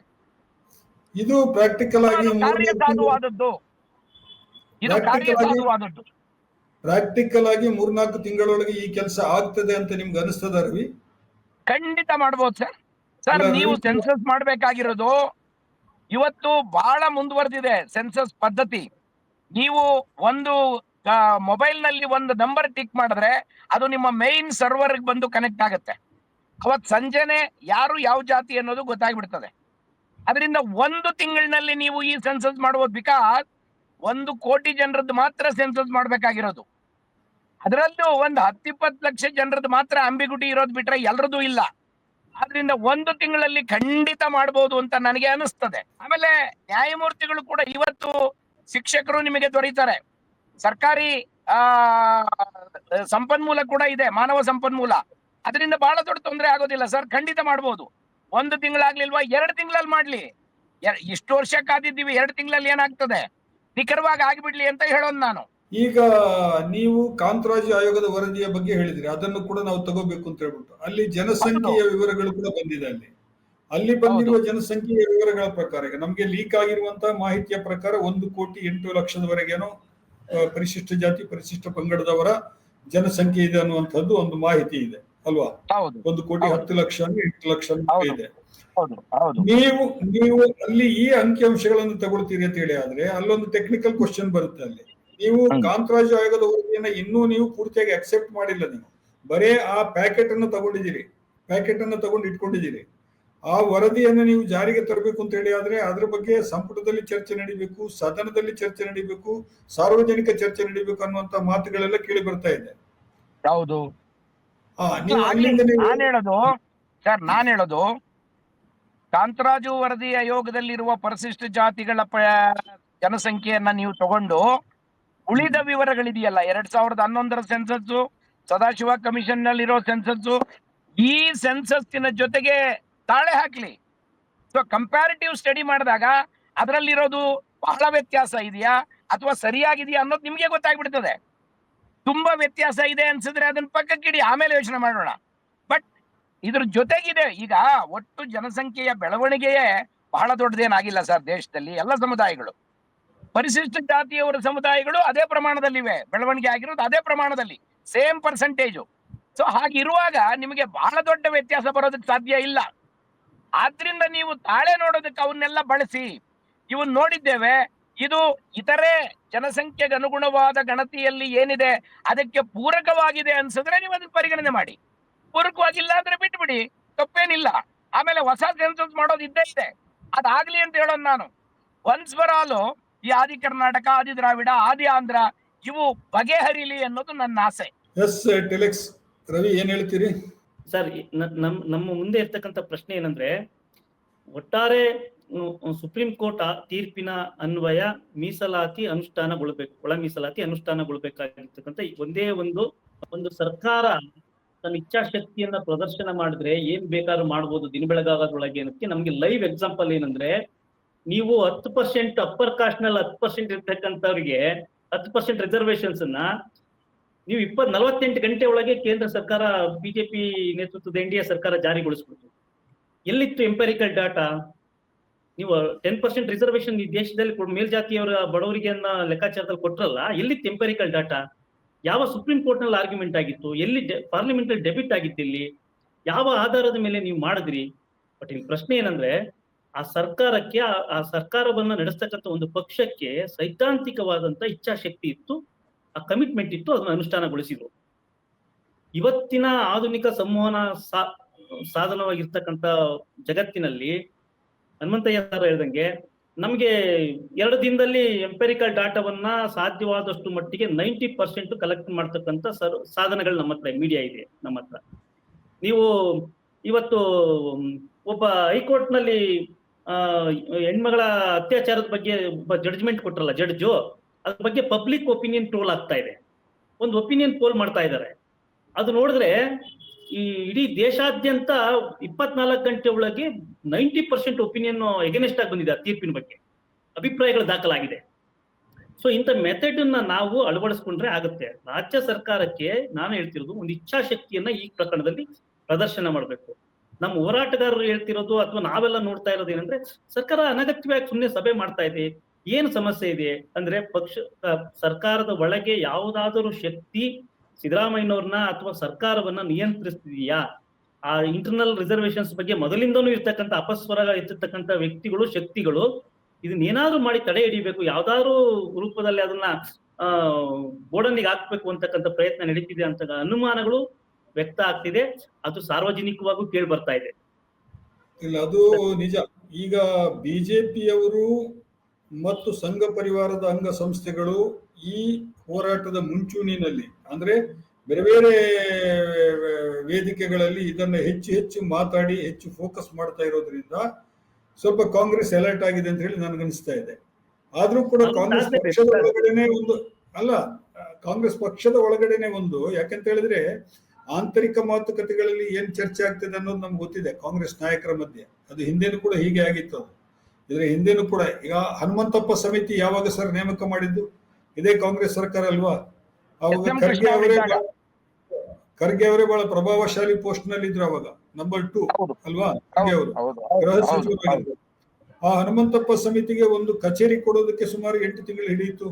ಒಬ್ಬ ಟೈಪಿಸ್ಟ್ ಅನ್ನ ಕೊಡೋದಕ್ಕೆ 4 ಕುರ್ಚಿ ಟೇಬಲ್ಗಳನ್ನ ಕೊಡೋದಕ್ಕೆ ಮತ್ತೆ 1 ವರ್ಷ ಹಿಡಿಯಿತು. ಅದಕ್ಕೆ ಕೊಟ್ಟಿರೋ ಇದು ಕೂಡ ಇದೆ. ಏನು ಅಂತ ಹೇಳಿದ್ರೆ, ಈ ಒಳ ಮೀಸಲಾತಿಯ ಅಗತ್ಯ ಯಾವ ತರ ಇದೆ ಮತ್ತು ಅದರಲ್ಲಿ ಬಲಗೈ ಮತ್ತು ಎಡಗೈ ಮತ್ತು ಉಳಿದ ಎಲ್ಲ ಜಾತಿಗಳಿಗೆ ಯಾವ ರೀತಿಯಲ್ಲಿ ಉದ್ಯೋಗ ಮತ್ತು ಬಡ್ತಿಗಳಲ್ಲಿ ಎಷ್ಟು ಪ್ರಮಾಣ ಸಿಕ್ಕಿದೆ ಅನ್ನುವಂಥದ್ದನ್ನ ತಿಳ್ಕೊಳ್ಳೋದಕ್ಕೆ ಮಾಡಿದ ಅದನ್ನ. ಹಾಗಾಗಿ ಜನ ಅನುಮಾನ ಪಡೋದ್ರಲ್ಲೂ ಕೂಡ ಅರ್ಥ ಇದೆ. ಜನ ಅನುಮಾನ ಪಡೋದ್ರಲ್ಲಿ ಏನು ಆಗಲ್ಲ. ಆದ್ರೆ ಈ ಸಲ ಈಗ ನೋಡಿ, ಈಗ ನಿಮ್ಮ ಸರ್ಕಾರ ಒಂದು ಇಕ್ಕಟ್ಟಿನಲ್ಲಿ ಕೂಡ ಸಿಕ್ಕೊಂಡಿದೆ. ಈಗ ರಾಜ್ಯದ ಕಾಂಗ್ರೆಸ್ ಸರ್ಕಾರ ಒಂದು ಇಕ್ಕಟ್ಟಿನಲ್ಲಿ ಸಿಕ್ಕೊಂಡಿದೆ. ಈಗ ಒಂದು ಕಡೆ ಏನ್ ಹೇಳ್ತಾ ಇದ್ದಾರೆ, ಕ್ಯಾಬಿನೆಟ್ ಎಕ್ಸ್ಪಾನ್ಷನ್ ಆಗ್ತಾ ಇದೆ ಜೂನ್ ನಲ್ಲಿ ಅನ್ನುವಂಥದ್ದು ಮಾತಿದೆ. ಎರಡನೇದು ನವೆಂಬರ್ ನಲ್ಲಿ ಅಧಿಕಾರ ಹಸ್ತಾಂತರ ಆಗ್ತದೆ ಅನ್ನುವಂತಹ ಮಾತಿದೆ. ಈ ಎಲ್ಲಾ ಬೆಳವಣಿಗೆಗಳ ನಡುವೆ ನೀವು ಇನ್ನೊಂದು 3 ತಿಂಗಳು, ಇನ್ನೊಂದು 4 ತಿಂಗಳು ಈ ಸರ್ವೆ ಮಾಡ್ತೀವಿ ಅಂತ ಹೇಳಿ ಎಲ್ಲ ಕೂತ್ರೆ ಮತ್ತೆ ಅಲ್ಲಿ ಇನ್ನೊಂದು ಸಮಸ್ಯೆ ಏನಾದ್ರೂ ಉದ್ಭವಿಸ್ತದೆ ಅನ್ನುವಂತ ಅನುಮಾನ ಇದೆ. ನಾನು ತುಂಬಾ ಮಂದಿ ನನ್ನ ಗೆಳೆಯರ ಜೊತೆಗೆ ಮಾತಾಡಿದೆ, ಯಾಕೆ ಇಷ್ಟು ಒತ್ತಡಗಳನ್ನು ಹಾಕ್ತಾ ಇದ್ರಿ ಅಂತ ಕೇಳಿದಾಗ, ಇಲ್ಲ ಸರ್ ಇದಕ್ಕೆ ಬಹಳ ದೊಡ್ಡ ಇತಿಹಾಸ ಇದೆ ಅನ್ನುವಂತ ಮಾತು ಬಂತು. ಏನು ಟೆಲೆಕ್ಸ್ ಏನೋ ಹೇಳ್ತಾ ಇದ್ರಿ ಸರ್? ಸಣ್ಣದೊಂದು, ಈ ಮಾದಿಗ ಸಮುದಾಯಕ್ಕೆ ಸದಾಶಿವ ಆಯೋಗದ ವರದಿ ಜಾರಿ ಬಂದಾಗ 6-5 ಹಂಚ್ಕೊಳ್ಬೇಕು ಒಲೆ ಮಾದಿಗರು ಅಂತಕ್ಕಂಥದ್ದು ರಿಪೋರ್ಟ್ ನಲ್ಲಿ ಇದ್ದಿತ್ತು. ಅದನ್ನ ಆರಂಭದಲ್ಲಿ ವಲಯ ಸಮುದಾಯಗಳು ತೀವ್ರತರವಾದಂತಹ ಸದಾಶಿವ ಆಯೋಗವನ್ನ ವಿರೋಧ ಮಾಡಿದ್ದು ಇದೆ. ಅದರಲ್ಲಿ ಪರಮೇಶ್ವರ್ ಅವರು ಇದ್ದಾರೆ, ಮಲ್ಲಿಕಾರ್ಜುನ್ ಖರ್ಗೆ ಅವರು ಇದ್ದಾರೆ ಅನ್ನೋದು ಸತ್ಯ. ಅದಾದ್ಮೇಲೆ ಒಂದು ರೌಂಡ್ ಟೇಬಲ್ ನಡೆಯುತ್ತೆ. ಹನುಮಂತಯ್ಯ ಸರ್ ಇವ್ರಿಗೆ ಗೊತ್ತಿದೆ ಅಂತ ನಾನು ಅನ್ಕೊಳ್ತೀನಿ. 5.5 ಹಂಚ್ಕೊಂಡು ಒಂದು ಅಮೇಕಬಲ್ ಸೆಟಲ್ಮೆಂಟ್ ಮಾಡ್ಕೊಂಡು ನಾವು ಮುಂದೋಗೋಣ ಅಂತಕ್ಕಂಥದ್ದು ಒಂದು ಕಾಂಪ್ರಮೈಸ್ ಬಂದು ನಾವು ಸದಾಶಿವ ಆಯೋಗವನ್ನು ಒಪ್ಕೊಳ್ಳುವ ಸ್ಥಿತಿಗೆ ಬಂದಿದ್ವಿ. ಆದ್ರೆ ಅದು ಅನುಷ್ಠಾನ ಆಗ್ಲಿಲ್ಲ. ಹೌದಾ ಸರ್? ಅದು ಆಗ್ಲಿಲ್ಲ. ಕರೆಕ್ಟ್. ನಾನು ಮಾದಿಗ ಸಮುದಾಯದ ರಾಜಕೀಯ ಸ್ಥಿತಿ ಅನ್ನೋದನ್ನು 1 ನಿಮಿಷ ಎಕ್ಸ್ಪ್ಲೈನ್ ಮಾಡ್ತೀನಿ. ಮಾದಿಗ ಸಮುದಾಯ, ಒಲೆ ಮಾದಿಗರು ಕನ್ಸಾಲ್ಟೇಟ್ ಆಗಿ ಕಾಂಗ್ರೆಸ್ಸಿನ ವೋಟ್ ಬ್ಯಾಂಕ್, ಪರಂಪರಾಗತವಾದಂತ ದಲಿತರು ಕಾಂಗ್ರೆಸ್ಸಿನ ವೋಟ್ ಬ್ಯಾಂಕ್. 99ರಿಂದ 2004 ಅಂದ್ರೆ ಎಸ್ ಎಂ ಕೃಷ್ಣ ಸರ್ಕಾರ 2004 ಕೂಡ ಎಸ್ಪೆಷಲಿ ದಲಿತ ಒಲೆ ಮಾದಿಗರು ಕಾಂಗ್ರೆಸ್ಸಿನ ವೋಟ್ ಬ್ಯಾಂಕ್ ಆಗಿ ಇದ್ರು. 2004 ನಂತರದಲ್ಲಿ ಅದು ಛಿದ್ರ ಆಯ್ತು. ಅದು ಬೇರೆ ಬೇರೆ ಕಾರಣಕ್ಕೆ ಬಿಜೆಪಿ, ಜೆಡಿಎಸ್ ಎಲ್ಲ ಕಡೆ ಛಿದ್ರ ಆಗಿ ಅದು ಮತ್ತೆ ರೀಕನ್ಸಲ್ಟೇಟ್ ಆಗಿದ್ದು 2013ರಲ್ಲಿ. ಯಾಕೆ ಅಂದ್ರೆ ಆ ಸಂದರ್ಭದಲ್ಲೂ ಕೂಡ ಒಳ ಮೀಸಲಾತಿ ಪ್ರಶ್ನೆ ಮಾದಿಗ ಸಮುದಾಯದ ಮುಂದೆ ಇತ್ತು, ಸರ್ಕಾರ ಯಾವ ರಾಜಕೀಯ ಪಕ್ಷಗಳ ಮುಂದೆ ಕೂಡ ಇಟ್ಟಿದ್ವಿ. ಹಾಗಾಗಿ 2013ಕ್ಕೆ ಮಾದಿಗ ಸಮುದಾಯದ ವೋಟ್ ಬ್ಯಾಂಕ್ ಶಿಫ್ಟ್ ಆಯ್ತು ಮತ್ತೆ ಕಾಂಗ್ರೆಸ್ಗೆ, ಬಿಕಾಸ್ ಆಫ್ ಸಿದ್ದರಾಮಯ್ಯನವರು ಇದ್ರು ಅಲ್ಲಿ, ಆ ಕಾರಣಕ್ಕೋಸ್ಕರ. ಅದಾದ 2018ರ ಚುನಾವಣೆಯಲ್ಲಿ ಅದು ಅಲ್ಲಿ ಈಡೇರ್ಲಿಲ್ಲ ಅನ್ನೋ ಕಾರಣಕ್ಕೋಸ್ಕರ ಮತ್ತೆ ಮಾದಿಗ ಸಮುದಾಯದ ವೋಟ್ ಬ್ಯಾಂಕ್ ಸ್ಪ್ಲಿಟ್ ಆಯ್ತು. ಈಗ 2023ಕ್ಕೆ ಕಾಂಗ್ರೆಸ್ ಸರ್ಕಾರ, ಕಾಂಗ್ರೆಸ್ ಪಕ್ಷ ತನ್ನ ಪ್ರಣಾಳಿಕೆಯಲ್ಲಿ ಸ್ಪಷ್ಟವಾಗಿ ಒಳ ಮೀಸಲಾತಿಯ ಬಗ್ಗೆ ಕಮಿಟ್ಮೆಂಟ್ ಆಯ್ತು. ಹಾಗಾಗಿ ಮಾದಿಗ ಸಮುದಾಯ ಬೇಷರತ್ತಾಗಿ ಹೆಚ್ಚಿನ ಪ್ರಮಾಣದಲ್ಲಿ, ಗರಿಷ್ಠ ಪ್ರಮಾಣದಲ್ಲಿ ಕಾಂಗ್ರೆಸ್ ಪಕ್ಷವನ್ನ ಬೆಂಬಲಿಸಿದೆ. ಈಗಿರ್ತಕ್ಕಂಥದ್ದು ಕಾಂಗ್ರೆಸ್ಗೆ ಒಂದು ಸುವರ್ಣಾವಕಾಶ, ಎಸ್ಪೆಷಲಿ ಸಿದ್ದರಾಮಯ್ಯನವರಿಗೆ ಸಾಮಾಜಿಕ ನ್ಯಾಯದ ಬಗ್ಗೆ ಮಾತಾಡ್ತಕ್ಕಂಥದ್ದು, ಗಟ್ಟಿ ಧ್ವನಿಯಲ್ಲಿ ಮಾತಾಡ್ತಕ್ಕಂಥದ್ದು ಮತ್ತು ಪ್ರತಿಪಾದನೆ ಮಾಡ್ತಕ್ಕಂಥವ್ರು ಸಿದ್ದರಾಮಯ್ಯನವರು. ಎಲ್ಲ ಹನುಮಂತರಾಯನವರು ಜೊತೆಗೆ ಇಟ್ಕೊಂಡೇ ಅವರು ಮಾತಾಡ್ತಾ ಇರ್ತಾರೆ. ಈಗಿರ್ಬೇಕಾದ್ರೆ ಈಗ ಅನುಷ್ಠಾನಗೊಳಿಸುವ ಒಂದು ಸುವರ್ಣಾವಕಾಶವನ್ನ ಕಾಂಗ್ರೆಸ್ ಸರ್ಕಾರವಾಗ್ಲಿ ಸಿದ್ದರಾಮಯ್ಯನವರಾಗ್ಲಿ ಕೈ ಚೆಲ್ಲಬಾರದು. ಒಳ ಮೀಸಲಾತಿಯನ್ನ ಈಗ ಅನುಷ್ಠಾನಗೊಳಿಸಿದ್ದೇ ಆದ್ರೆ ಸಿದ್ದರಾಮಯ್ಯನವರು ಇತಿಹಾಸದಲ್ಲಿ, ಚರಿತ್ರೆ ಒಳಗೆ ತುಂಬಾ ಅಜರಾಮರವಾಗಿ ಅವರು ಇಂಟರ್ನಲ್ ರಿಸರ್ವೇಶನ್ ವಿಚಾರ ಬಂದಾಗ, ಸಾಮಾಜಿಕ ನ್ಯಾಯದ ವಿಚಾರ ಬಂದಾಗ ಅವ್ರು ಉಳ್ಕೊಳ್ತಾರೆ. ಇದಕ್ಕೋಸ್ಕರ ಅವ್ರು ಏನ್ ಬೇಕಾದ್ರೂ ಮಾಡ್ಬೇಕು ಅಂದ್ರೆ ಒಂದು ನ್ಯಾಯವನ್ನ ಕೊಡಿಸೋದಕ್ಕೆ ಅವ್ರು ಹೇಳ್ತಾ ಇದ್ದಾರೆ, ಇವತ್ತು ನಾನು ಕಮಿಟ್ಮೆಂಟ್ ಆಗಿದ್ದೀನಿ ಅಂತ ಹೇಳಿ. ಆದ್ರೆ ಅವರನ್ನು ಯಾರು ನಿಯಂತ್ರಿಸ್ತಾ ಇದ್ದಾರೆ ಅಂತಕ್ಕಂಥದ್ದೊಂದು ಪ್ರಶ್ನೆ ಸಮುದಾಯದ ಮುಂದೆ ಇದೆ, ಹೋರಾಟಗಾರರ ಮುಂದೆ. 2023ರಲ್ಲಿ ಚುನಾವಣೆಯ ಆಶ್ವಾಸನೆಯನ್ನ ನೀವು ಕೊಟ್ಟಾಗ ಹನುಮಂತಯ್ಯ ಅವರೇ, ಅವಾಗ ನಿಮ್ಗೆ ಸುಪ್ರೀಂ ಕೋರ್ಟ್ ಜಡ್ಜ್ಮೆಂಟ್ ಬರಬೇಕು ಅನ್ನೋದು ನಿಮ್ಗೆ ಗೊತ್ತಿರ್ಲಿಲ್ವಾ? ಗೊತ್ತಿತ್ತು. ಅದನ್ನೇನು ನೀವು ಪ್ರಸ್ತಾಪ ಮಾಡ್ಲಿಲ್ಲ ಅಲ್ವಾ? ನೀವೇನ್ ಹೇಳಿಲ್ಲ? ಸುಪ್ರೀಂ ಕೋರ್ಟ್ ನಲ್ಲಿ ಇದೆ, ಸುಪ್ರೀಂ ಕೋರ್ಟಿನ ತೀರ್ಪು ಬರುವವರೆಗೆ ಇದನ್ನ ಮಾಡೋದಕ್ಕೆ ಸಾಧ್ಯ ಇಲ್ಲ ಅನ್ನೋದು ಗೊತ್ತಿತ್ತು. ಆದ್ರೂ ನಾವು ತಾತ್ವಿಕವಾಗಿ ಇದನ್ನ ಜಾರಿ ಮಾಡೋದಕ್ಕೆ ಬದ್ಧರಾಗಿದ್ದೇವೆ ಅನ್ನೋ ಭರವಸೆಯನ್ನ ಪ್ರಣಾಳಿಕೆಯಲ್ಲಿ ಕೊಟ್ವಿ. ಆ ನಂತರದಲ್ಲಿ ಅನೇಕ ಬೆಳವಣಿಗೆಗಳು ನಡೆದು ಸುಪ್ರೀಂ ಕೋರ್ಟ್ ತೀರ್ಪು ಕೂಡ ಇದರ ಪರವಾಗಿ ಬಂತು. ರಾಜ್ಯಗಳೇ ಇದನ್ನ ಜಾರಿ ಮಾಡಬಹುದು ಅಂತ ಬಂತು. ಈಗ ರಾಜ್ಯಗಳಿಗೆ ಜಾರಿ ಮಾಡುವ ಜವಾಬ್ದಾರಿಯನ್ನು ಬಿಟ್ರೆ ಬೇರೆ ಇಲ್ಲ. ಇವತ್ತು ಸಿದ್ದರಾಮಯ್ಯನವ್ರಿಗಿರೋ ಇಬ್ಬಂದಿತನ ಏನು ಅಂದ್ರೆ, ಅವರೊಬ್ಬರು ಮುಖ್ಯಮಂತ್ರಿಯಾಗಿ ಪರಿಶಿಷ್ಟ ಜಾತಿಯಲ್ಲಿರುವ ಎಲ್ಲ ಸಮುದಾಯಗಳ ಅಭಿಪ್ರಾಯವನ್ನು ಪಡೆದು ಅವ್ರನ್ನೆಲ್ಲ ಒಟ್ಟುಗೂಡಿಸಿಕೊಂಡು ಇದನ್ನು ಜಾರಿ ಮಾಡಬೇಕೇ ಹೊರತು ಒಂದು ಸಮುದಾಯದ ಪರವಾಗಿ ನಿಂತು ಜಾರಿ ಮಾಡೋದು ಅವ್ರಿಗೆ ಕೂಡ ಕಷ್ಟ ಇದೆ. ಆದ್ರಿಂದ ಅವರು ಪರಿಶಿಷ್ಟ ಜಾತಿಯಲ್ಲಿರುವ ಪ್ರಭಾವಿ ಜಾತಿಗಳೆಲ್ಲರನ್ನ ವಿಶ್ವಾಸಕ್ಕೆ ತೆಗೆದುಕೊಂಡು ಮಾಡಬೇಕು ಅನ್ನುವ ನಿಟ್ಟಿನಲ್ಲಿ ನಿನ್ನೆ ಸಭೆ ನಡೆದಿದೆ, ಅದ್ರ ಹಿಂದೆ ಸಭೆ ನಡೆದಿದೆ, ಅದ್ರ ಹಿಂದೆ 2-3 ಸಭೆಗಳು ನಡೆದಿದ್ವು, ನಾವೆಲ್ಲ ಅದ್ರ ಭಾಗ ಆಗಿದ್ವಿ. ಅಂದ್ರೆ ಈಗ ಒಂದು ಕಮಿಟ್ಮೆಂಟ್ ಹಂತಕ್ಕೆ ಬಂದಿದೆ. ಏನ್ ಕಮಿಟ್ಮೆಂಟ್ ಅಂದ್ರೆ ಜಾರಿಗೊಳಿಸುತ್ತೇವೆ, ಇಂಟರಿಮ್ ರಿಪೋರ್ಟ್ ಕೊಡೋದಕ್ಕೆ ನ್ಯಾಯಮೂರ್ತಿಗಳು ಸಿದ್ಧವಾಗಿದ್ದಾರೆ. ಸೊ ಇಂಟರಿಮ್ ರಿಪೋರ್ಟ್ ಅನ್ನು ಸರ್ಕಾರ ತಗೊಂಡು ಜಾರಿ ಮಾಡ್ಲಿ. ನಂತರ ಪೂರ್ಣಾವಧಿ ವರದಿಯನ್ನ ಪಡೆಯೋದಕ್ಕೆ ಕಾಲಾವಕಾಶ ಕೊಡ್ಲಿ. 3 ತಿಂಗಳು ಕೊಡ್ಲಿ, 6 ತಿಂಗಳು ಕೊಡ್ಲಿ. 3 ತಿಂಗಳು ಕೊಟ್ರೆ ಅದರೊಳಗೆ ಇದನ್ನ ಜಾರಿ ಮಾಡಿದ್ಮೇಲೆ ಜನರಿಗೆ ಸಮಾಧಾನ ಆಗ್ತದೆ, ಹೌದು ನಮಗೆ ನ್ಯಾಯ ಸಿಕ್ಕಿದೆ ಅಂತ ಅನಿಸ್ತದೆ. ಆಮೇಲೆ ಅದರಲ್ಲಿ ಬದಲಾವಣೆಗಳನ್ನ ಮಾಡೋದಿದ್ರೆ 1%, 0.5%, 1/4% ಅದರಲ್ಲಿ ಹೆಚ್ಚು ಕಮ್ಮಿ ಇದ್ರೆ ಅದನ್ನು ಕರಾರುವಕ್ಕಾಗಿ ಜಾರಿ ಮಾಡ್ಲಿ. ಯಾರು ಅದಕ್ಕೆ ವಿರೋಧ ಮಾಡೋದಿಲ್ಲ ಅಂತ ನನಗೆ ಅನಿಸ್ತದೆ. ರವಿಕುಮಾರ್, ಈಗಾಗಲೇ ಈಗ ಬೀದರ್ನಿಂದ ಸಭೆಯನ್ನ ಬೆಂಗಳೂರುವರೆಗೆ ನಡೆಸಬೇಕು ಅಂತ ಹೇಳಿ ಒಂದು ತೀರ್ಮಾನ ಆಗಿದೆ. ಒಳ ಮೀಸಲಾತಿ ಹೋರಾಟಗಾರರದ್ದು ಅದು ಒಂದ್ ಕಡೆ ನಡೀತಾ ಇದೆ, ಶುರುವಾಗಿದೆ. ಈಗ ಸುಮಾರು ಮುಂದಿನ ತಿಂಗಳ 4-5ನೇ ತಾರೀಕುವರೆಗೆ ಇದು ಒಂದೊಂದು ಜಿಲ್ಲೆನಲ್ಲಿ ಅವರು ಬೀದರ್ನಿಂದ ಗುಲ್ಬರ್ಗದಿಂದ ರಾಯಚೂರು, ಭಾಸ್ಕರ್ ಪ್ರಸಾದ್ ಮತ್ತು ಅವರ ಗೆಳೆಯರು ಈಗಾಗಲೇ ಇದನ್ನ ಅನೌನ್ಸ್ ಮಾಡಿದ್ದಾರೆ. ಒಂದು ವಾದ ಏನ್ ಕೇಳಿ ಬರ್ತಾ ಇದೆ ಅಂತ ಹೇಳಿದ್ರೆ ಇದರ ಹಿಂದೆ ಸಂಘ ಪರಿವಾರ ಮತ್ತು ಬಿಜೆಪಿಯ ಕೈವಾಡ ಇದೆ ಅಂತ ಹೇಳ್ಬಿಟ್ಟು ನಿಮ್ಗೆ ಅನಿಸ್ತದ ಹಾಗೆ? ಸರ್ ನೋಡಿ, ಕಳೆದ 4 ವರ್ಷದ ಹಿಂದೆ ಒಳ ಮೀಸಲಾತಿಗೆ ಸಂಬಂಧಪಟ್ಟಂತ ಹೋರಾಟ ಮಾಡ್ತಕ್ಕಂಥದ್ದು ನಾಯಕತ್ವವನ್ನ RSS ಹೈಜಾಕ್ ಮಾಡಿದೆ. ಇದು ಸತ್ಯ. ನೀವು ಸಂಘದಿಂದ ಒಬ್ಬ ಪೂರ್ಣ ಪ್ರಮಾಣದ ಕಾರ್ಯಕರ್ತನನ್ನ ಈ ಒಳ ಮೀಸಲಾತಿಯ ಹೋರಾಟವನ್ನ ನಿರ್ವಹಣೆ ಮಾಡೋದಕ್ಕೆ ಎಂಗೇಜ್ ಮಾಡಿದೆ. ಮಾದಿಗ ಒಳ ಮೀಸಲಾತಿ ಹೋರಾಟ ಸಮಿತಿಯವರೆಲ್ಲ ಹೋಗಿ ಪೇಜಾವರ ಸ್ವಾಮೀಜಿಗಳ ಮುಂದೆ ಕುತ್ಕೊಂಡಿದ್ರು ಒಂದು 3 ವರ್ಷದ ಹಿಂದೆ. ಪೇಜಾವರ ಸ್ವಾಮೀಜಿಗೂ ಮಾದಿಗ ಸಮುದಾಯದ ಒಳ ಮೀಸಲಾತಿಗೂ ಏನು ಸಂಬಂಧ ನೋಡಿ. 2023ರ ವಿಧಾನಸಭಾ ಚುನಾವಣೆ ಸಂದರ್ಭದಲ್ಲಿ ನರೇಂದ್ರ ಮೋದಿ ಅವರು ಏಕಾಏಕಿ ಆಂಧ್ರದಲ್ಲಿ ಚುನಾವಣಾ ಕ್ಯಾಂಪೇನ್ ನಲ್ಲಿ ಮಂದಕೃಷ್ಣ ಮಾದಿಗ ಅವ್ರನ್ನ ತಪ್ಕೊಳ್ತಾರೆ. ಅವ್ರನ್ನ ತಪ್ಕೊಂಡು ಒಳ ಮೀಸಲಾತಿ ಬಗ್ಗೆ ಅವ್ರ ಕಮಿಟ್ಮೆಂಟ್ ಅನ್ನ ಎಕ್ಸ್ಪ್ರೆಸ್ ಮಾಡ್ಬಿಡ್ತಾರೆ. ಅದಕ್ಕಿಂತ ಮುಂಚೆ ಕರ್ನಾಟಕದಲ್ಲಿ ಸಿದ್ದರಾಮಯ್ಯನವರು ಅದನ್ನ ಅನೌನ್ಸ್ ಮಾಡ್ತಾರೆ, ಕಾಂಗ್ರೆಸ್ ಪಕ್ಷ ಅನೌನ್ಸ್ ಮಾಡ್ತಾರೆ. ಇದು ಗೊತ್ತಾಯ್ತು. ಆಂಧ್ರ ಮತ್ತು ಕರ್ನಾಟಕದಲ್ಲಿ ಒಳ ಮೀಸಲಾತಿ ಮತ್ತು ಹರಿಯಾಣದಲ್ಲಿ, ರಾಜಸ್ಥಾನದಲ್ಲಿ ಒಳ ಮೀಸಲಾತಿ ಅಂತಕ್ಕಂಥದ್ದು ಒಂದು ಚಿನ್ನದ ಮೊಟ್ಟೆ ಇಡೋ ಕೋಳಿ ತರ ರಾಜಕಾರಣವಾಗಿ ಕಾಣುತ್ತೆ ಅಂತ ಅವ್ರು ಅರ್ಥ ಮಾಡ್ಕೊಂಡಿದ್ರು. ಯಾರು ಮೀಸಲಾತಿಯನ್ನೇ ವಿರೋಧಿಸ್ಕೊಂಡ ಬಂದಂತ, ಸೈದ್ಧಾಂತಿಕವಾಗಿ ವಿರೋಧಿಸ್ಕೊಂಡು ಬಂದಂತವ್ರು ಈಗ ಅದೇ ಮೀಸಲಾತಿಯ ಪರವಾಗಿ ಹೋರಾಟ ಮಾಡ್ತಕ್ಕಂಥ ಪರಿಸ್ಥಿತಿ ಬಂದ್ಬಿಟ್ಟಿದೆ. ಇದು ಬಹಳ ಆಶ್ಚರ್ಯದ ಕೆಲಸ. ನನಗಿರೋ ಆತಂಕ ಏನಂದ್ರೆ ಸರ್, ಒಳ ಮೀಸಲಾತಿ ನಮ್ಮ ಪರವಾಗಿ ಅಥವಾ ಮಾದಿಗ ಸಮುದಾಯ, ದಲಿತರ ಮೀಸಲಾತಿ ಪರವಾಗಿ ಬಿಜೆಪಿ ಒಂದು ರಾಜಕೀಯ ಪಕ್ಷವಾಗಿ ಹೋರಾಟ ಮಾಡೋದಂದ್ರೆ ಸ್ವಾಗತ ಮಾಡ್ತೀನಿ, ಇಲ್ಲ ಅಂತ ಏನ್ ಹೇಳುತ್ತಿಲ್ಲ. ಆದರೆ ಆತಂಕ ಇರ್ತಕ್ಕಂಥ ದಲಿತರನ್ನ ಮತೀಯ ರಾಜಕಾರಣಕ್ಕೆ ಒಳಪಡಿಸ್ಕೊಳ್ತಕ್ಕಂಥ ಭಾಗವಾಗಿ ಮೀಸಲಾತಿ ಹೋರಾಟವನ್ನ ಬೆಂಬಲಿಸ್ತಕ್ಕಂಥ ಇಡನ್ ಅಜೆಂಡಾ ಇಟ್ಕೊಂಡಿರೋದು ಸ್ಪಷ್ಟವಾಗಿ ಕಾಣ್ತಿದೆ. ಯಾರಿಗಾದರೂ ಇದು ಗೋಚರಿಸಬಹುದು. ಇದನ್ನ ನಾವು ವಿರೋಧಿಸ್ಬೇಕು. ಇದನ್ನು ವಿರೋಧಿಸ್ತಲೇ ಇದ್ರೆ ಅಂದ್ರೆ ಯಾತಕ್ಕೆಂದ್ರೆ ಒಳ ಮೀಸಲಾಗಿಂತ ಮತೀಯ ರಾಜಕಾರಣ ಬಹಳ ಅಪಾಯಕಾರಿ. ಒಳ ಮೀಸಲಾತಿನ ನಾವು ಮತ್ತೆ ಹೋರಾಟ ಮಾಡೋಣ, ಪಡ್ಕೊಳ್ಳೋಣ ಯಾವುದೇ ಸರ್ಕಾರ ಜೊತೆಗೆ. ಆದ್ರೆ ನಾವು ಮತೀಯ ರಾಜಕಾರಣದ ಭಾಗವಾಗಿ ಬಿಟ್ರೆ ದಲಿತ ಸಮುದಾಯ ಆಯ್ತು. ನನ್ಗೊಂದು ಪ್ರಶ್ನೆ, ಬಿಜೆಪಿ ಇರ್ತಕ್ಕಂಥ ಸರ್ಕಾರ ರಾಜ್ಯಗಳಲ್ಲಿ ಒಳ ಮೀಸಲಾತಿಯನ್ನ ಬಿಜೆಪಿ ಜಾರಿಗೊಳಿಸಿದೆಯಾ? ಉತ್ತರ ಪ್ರದೇಶದಲ್ಲಿ ಜಾರಿಗೊಳಿಸಿದೆಯಾ ಒಳ ಮೀಸಲಾತಿಯನ್ನ?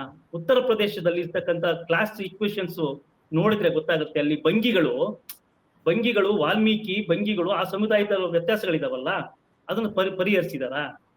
ನಾನು ಯಾವುದೇ ಈಗ ನಡೀತಿರ್ತಕ್ಕಂಥ ಚಳುವಳಿಯಲ್ಲಿ ಅದ್ರ ಹಿಂದೆ RSS ಬಿಜೆಪಿ ಇದೆ ಅಂತ ನಾನು ಹೇಳಕ್ ಹೋಗೋದಿಲ್ಲ. ಆದ್ರೆ ಬಿಜೆಪಿಗೆ RSSಗೆ ಒಳ ಮೀಸಲಾತಿ ವಿಚಾರದಲ್ಲಿ ಯಾವ ಆಸಕ್ತಿ ಇದೆ, ಯಾಕೆ ಆಸಕ್ತಿ ಇದೆ ಅಂತಕ್ಕಂಥದ್ದೊಂದು ಪ್ರಶ್ನೆ ಇದೆ. ಇಲ್ಲ, ಇದನ್ನ ನೀವು ಇದು ರಾಜಕೀಯ ಪ್ರಶ್ನೆ. ರಾಜಕೀಯ ಪ್ರಶ್ನೆ ಕೇಳೋದಾದ್ರೆ ನಾವು ಯಾವ ತರ ಬೇಕಿದ್ರು ಕೇಳಬಹುದು, ತರ್ಕಬದ್ಧವಾಗಿ ಕೇಳಬಹುದು. ಇಷ್ಟು ವರ್ಷಗಳ ಕಾಲ ದಲಿತರು ವೋಟ್ ಬ್ಯಾಂಕ್ ಆಗಿದ್ರು ಕಾಂಗ್ರೆಸ್ ಇದ್ದು, ಏನಾಯ್ತು? ಏನಾಗ್ಲಿಲ್ಲ. ಸರಿ, ಈಗ ಬಿಜೆಪಿ ವೋಟ್ ಬ್ಯಾಂಕ್ ಆಗ್ತಾರೆ. ಬಿಜೆಪಿ ಸಹಜ ಅಲ್ವಾ ಅದು? ಬಿಜೆಪಿ ನಾವು ವೋಟ್ ಬ್ಯಾಂಕ್ ಮಾಡ್ಕೋತೀವಿ ಅಂತ ಹೇಳಿ ಬರೋದು. ನೀವು ಪೂರ್ತಿಯಾಗಿ ವೋಟ್ ಬ್ಯಾಂಕ್ ಮಾಡ್ಕೊಳ್ಳಿಕ್ ಆಗ್ಲಿಲ್ಲ ಅಂದಾಗ ಡಿವೈಡ್ ಮಾಡಿ ವೋಟ್ ಬ್ಯಾಂಕ್ ಮಾಡ್ಕೋತೀವಿ ನಾವು. ರಾಜಕೀಯವಾಗಿ ತಪ್ಪು ಅಂತ ಹೇಳಿಕ್ ಆಗತ್ತ? ಇಲ್ಲ. ಹೊಣೆಗಾರರು ಯಾರು? ಕಾಂಗ್ರೆಸ್ ತಾನೆ ಇದಕ್ಕೆ ಹೊಣೆಗಾರಿಕೆಯನ್ನು ವಹಿಸಬೇಕಾಗಿರೋದು ಕಾಂಗ್ರೆಸ್ ತಾನೆ ಇವತ್ತು. ಹೌದು, ಕಾಂಗ್ರೆಸ್. ನಾವು ಬಿಜೆಪಿಗಿಂತ ಕಾಂಗ್ರೆಸ್ ಹೆಚ್ಚು ಹಕ್ಕುದಾರಿಕೆಯಿಂದ ಪ್ರಶ್ನೆ ಮಾಡ್ತಕ್ಕಂಥ ಅಧಿಕಾರ, ಹಕ್ಕು ದಲಿತ ಸಮುದಾಯಕ್ಕಿದೆ. ಯಾಕಂದ್ರೆ ಪರಂಪರಾಗತವಾಗಿ ಕಾಂಗ್ರೆಸ್ನ ವೋಟ್ ಬ್ಯಾಂಕ್ ಅನ್ನ ಕಲ್ಪೋಸ್ಕರನೇ ಈ ಪ್ರಶ್ನೆಯನ್ನ ನೀವು ಕೇಳ್ತಿರಲ್ಲ, ಇದರ ಹಿಂದೆ ಇನ್ನೂ ಕೆಲವು ಘಟನೆಗಳೆಲ್ಲ ನೆನಪಿಗೆ ಬರ್ತವೆ. ಮಾಯಾವತಿ ಅವರು ಅಧಿಕಾರಕ್ಕೆ ಬಂದ್ರು ಉತ್ತರ ಪ್ರದೇಶದಲ್ಲಿ ಅಲ್ವಾ, ಅಧಿಕಾರಕ್ಕೆ ಬಂದ್ರು, ರಾಜ್ಯಭಾರ ನಡೆಸಿದ್ರು. ಗುಜರಾತ್ ಗಲಭೆ ಸಂದರ್ಭದಲ್ಲಿ ಮಾಯಾವತಿ ಅವರು ಏನ್ ಹೇಳ್ತಾರೆ, ಯಾರ ಪರವಾಗಿ ನಿಲ್ತಾರೆ? ಗುಜರಾತ್ ಗಲಭೆ ಸಂದರ್ಭದಲ್ಲಿ ಅದೇನ್ ದೊಡ್ಡ ಸಂತಿ ಅಲ್ಲ ಅದು ಅಂತ ಹೇಳ್ತಾರೆ ಅವರು. ಒಂದೇ ಒಂದು ಮಾತು ಖಂಡಿಸುವಂತ ಮಾತನ್ನು ಕೂಡ ಹೇಳೋದಿಲ್ಲ. ಅಲ್ಲಿ ಮಾನವ ಹಕ್ಕುಗಳ ಗಮನವಾಗಿದೆ ಅಂತ ಹೇಳ್ಬಿಟ್ಟು ಪ್ರಗತಿಪರರು ಮತ್ತು ಎಡಪಂಥೀಯ ಹೋರಾಟಗಾರರೆಲ್ಲ ಹೇಳ್ತಾ ಇದ್ದಾಗ ಅದ್ರ ಪರವಾಗಿ ಮಾತಾಡ್ತಾರೆ ಅವರು. ಈಗ ಮಾಯಾವತಿಯವರು ಬಹುಜನ ರಾಜಕಾರಣವನ್ನ ಮಾಡಿದಂತ ಕಾಂಚೀರಾಮ್ ಅವರ ಆ ಕಾಲಘಟ್ಟದಲ್ಲಿ ಬಹುಜನ ರಾಜಕಾರಣವನ್ನ ಮಾಡುವ ಸಂದರ್ಭದಲ್ಲಿ ಠಾಕೂರ್ಗಳು ಮತ್ತು ಯಾದವ್ ಅವರು ವಿರುದ್ಧವಾಗಿ ಮಾತಾಡಿಕೊಂಡು ಬ್ರಾಹ್ಮಣರ ವಿರುದ್ಧವಾದ ರಾಜಕಾರಣವನ್ನ ಮಾಡ್ಕೊಂಡ್ಬಂದು ಕೊನೆಗೆ ಎಲ್ಲಿಗೆ ಬಂದ್ರು ಅಂದ್ರೆ ಆನೆ, ಅವ್ರ ಸಿಂಬಲ್ ಆನೆಯನ್ನ ಆತೀನಹಿ ಬ್ರಹ್ಮ ವಿಷ್ಣು ಮಹೇಶ್ವರ್ ಅಂತೇಳಿ ಘೋಷಣೆ ಬದಲಾಯಿಸ್ಕೊಂಡ್ರು. ಆನೆ ಅಲ್ಲ ಅದು ಬ್ರಹ್ಮ ವಿಷ್ಣು ಮಹೇಶ್ವರ್ ಅಂತ ಹೇಳ್ಬಿಟ್ಟು ಘೋಷಣೆ ಮಾಡ್ತೀವಿ ಅಂತೇಳಿ ಕಲ್ಚರಲ್ ಕನ್ವರ್ಟ್ ಮಾಡ್ಕೊಂಡು ಮೇಲ್ಜಾತಿಗಳ ಜೊತೆ ರಾಜಕೀಯದ ಒಳ ಒಪ್ಪಂದಗಳನ್ನ ಮಾಡ್ಕೊಂಡು ರಾಜಕಾರಣ ಶುರು ಮಾಡಿದ್ರು. ಅಲ್ಲಿಗೆ ದಲಿತ ಪರವಾದಂತ ರಾಜಕಾರಣದ ಅವಸಾನ ಆಗಿದೆ ಅಂತಕ್ಕಂಥದ್ದು ನನ್ನ ಅಭಿಪ್ರಾಯ.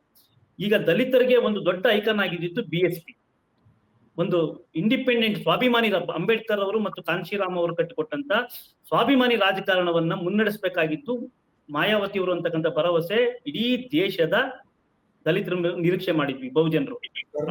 ಯಾವಾಗ ಅವರು ಆತೀನಯಿ ಬ್ರಹ್ಮ ವಿಷ್ಣು ಮಹೇಶ್ವರ್ ಅಂತ ಹೇಳಿ ಒಪ್ಕೊಂಡ್ರು, ಬುದ್ಧನನ್ನ ಒಪ್ಕೊಂತಿದ್ದವರು, ಆನೆಯನ್ನ ಪ್ರತೀಕವಾಗಿ ಕರ್ಕೊಂಡು ನೋಡ್ತಿದ್ದಂತವ್ರು ಅದನ್ನ ಬ್ರಹ್ಮ ವಿಷ್ಣು ಮಹೇಶ್ವರನ್ಗೆ ಹೋಲಿಸ್ಬಿಟ್ರಲ್ಲ. ಯಾವ ಕಾರಣಕ್ಕೆ? ಅದು ಒಂದು ರಾಜಕಾರಣದ ಅಂದ್ರೆ ಮೇಲ್ಜಾತಿ ಮತಗಳನ್ನ ಗಳಿಸ್ಕೊಳ್ಳೋದಕ್ಕೆ ಒಂದು ಒಡಂಬಡಿಕೆ. ಅದು ಕರ್ನಾಟಕದ ರಾಜಕಾರಣದಲ್ಲಿಯೂ ಅದು ಪ್ರತಿಫಲನ ಆಯಿತು. ರವಿಕುಮಾರ್, 2018ರ ಚುನಾವಣೆಯಲ್ಲಿ ನೀವು ಮೀಸಲು ಕ್ಷೇತ್ರದ ರಿಸಲ್ಟ್ ಅನ್ನ ನೋಡಿದ್ರೆ ನೀವು ಬಹಳ ದೊಡ್ಡ ಪ್ರಮಾಣದಲ್ಲಿ ಬಿಜೆಪಿ ಮೀಸಲು ಕ್ಷೇತ್ರದ ಮೇಲೆ ತಮ್ಮ ಪ್ರಾಬಲ್ಯವನ್ನು ಸಾಧಿಸಿತು. ಹೌದು. ಯಾಕೆ ಸಾಧಿಸ್ತು ಅಂತ ಹೇಳಿದ್ರೆ 2018ರವರೆಗೆ ಅವರು ಏನು ಎಡಗೈಯವರು ಮೀಸಲಾತಿಗೆ ಸಂಬಂಧಿಸಿ ತಮ್ಮ ಹಕ್ಕುಗಳಿಗೆ ಸಂಬಂಧಿಸಿ ಮಾತಾಡ್ತಾ ಇದ್ರು, ಕಾಂಗ್ರೆಸ್ ಪಕ್ಷ ಅದಕ್ಕೆ ಕಿವಿ ಕೊಡ್ಲಿಲ್ಲ. ಕಿವಿ ಕೊಡದಿದ್ದಾಗ ಅವರು ಸಹಜವಾಗಿ ಬಿಜೆಪಿಯವರು ಅವರಿಗೆ ಸಿಂಪಥೆಟಿಕ್ ಆಗಿ ಅವರನ್ನು ಮಾತಾಡಿಸಿದ್ರು, ಅವರ ಪರವಾಗಿ ಮಾತಾಡಿಸಿದ್ರು, ಅವರಲ್ಲಿ ಕೆಲವರಿಗೆ ಅವಕಾಶಗಳನ್ನು ಕೊಡ್ಲಿಕ್ಕೆ ಶುರು ಮಾಡಿದ್ರು, ಟಿಕೆಟ್ ಹಂಚಿಕೆಯಲ್ಲೂ ಕೂಡ ಅವಕಾಶಗಳನ್ನು ಕೊಟ್ಟರು. ಆ ಸಂದರ್ಭದಲ್ಲಿ ಎಡಗೈನವರು ಬಹಳ ದೊಡ್ಡ ಪ್ರಮಾಣದಲ್ಲಿ ಬಿಜೆಪಿಗೆ ಮತ ಹಾಕ್ಬಿಟ್ಟು ಅತ್ಯಂತ ಹೆಚ್ಚು ಮೀಸಲು ಕ್ಷೇತ್ರಗಳಲ್ಲಿ ಬಿಜೆಪಿ ದೊಡ್ಡ ಪಕ್ಷವಾಗಿ ಆವಾಗ ಬಂತು 2018ರ ಚುನಾವಣೆಯಲ್ಲಿ.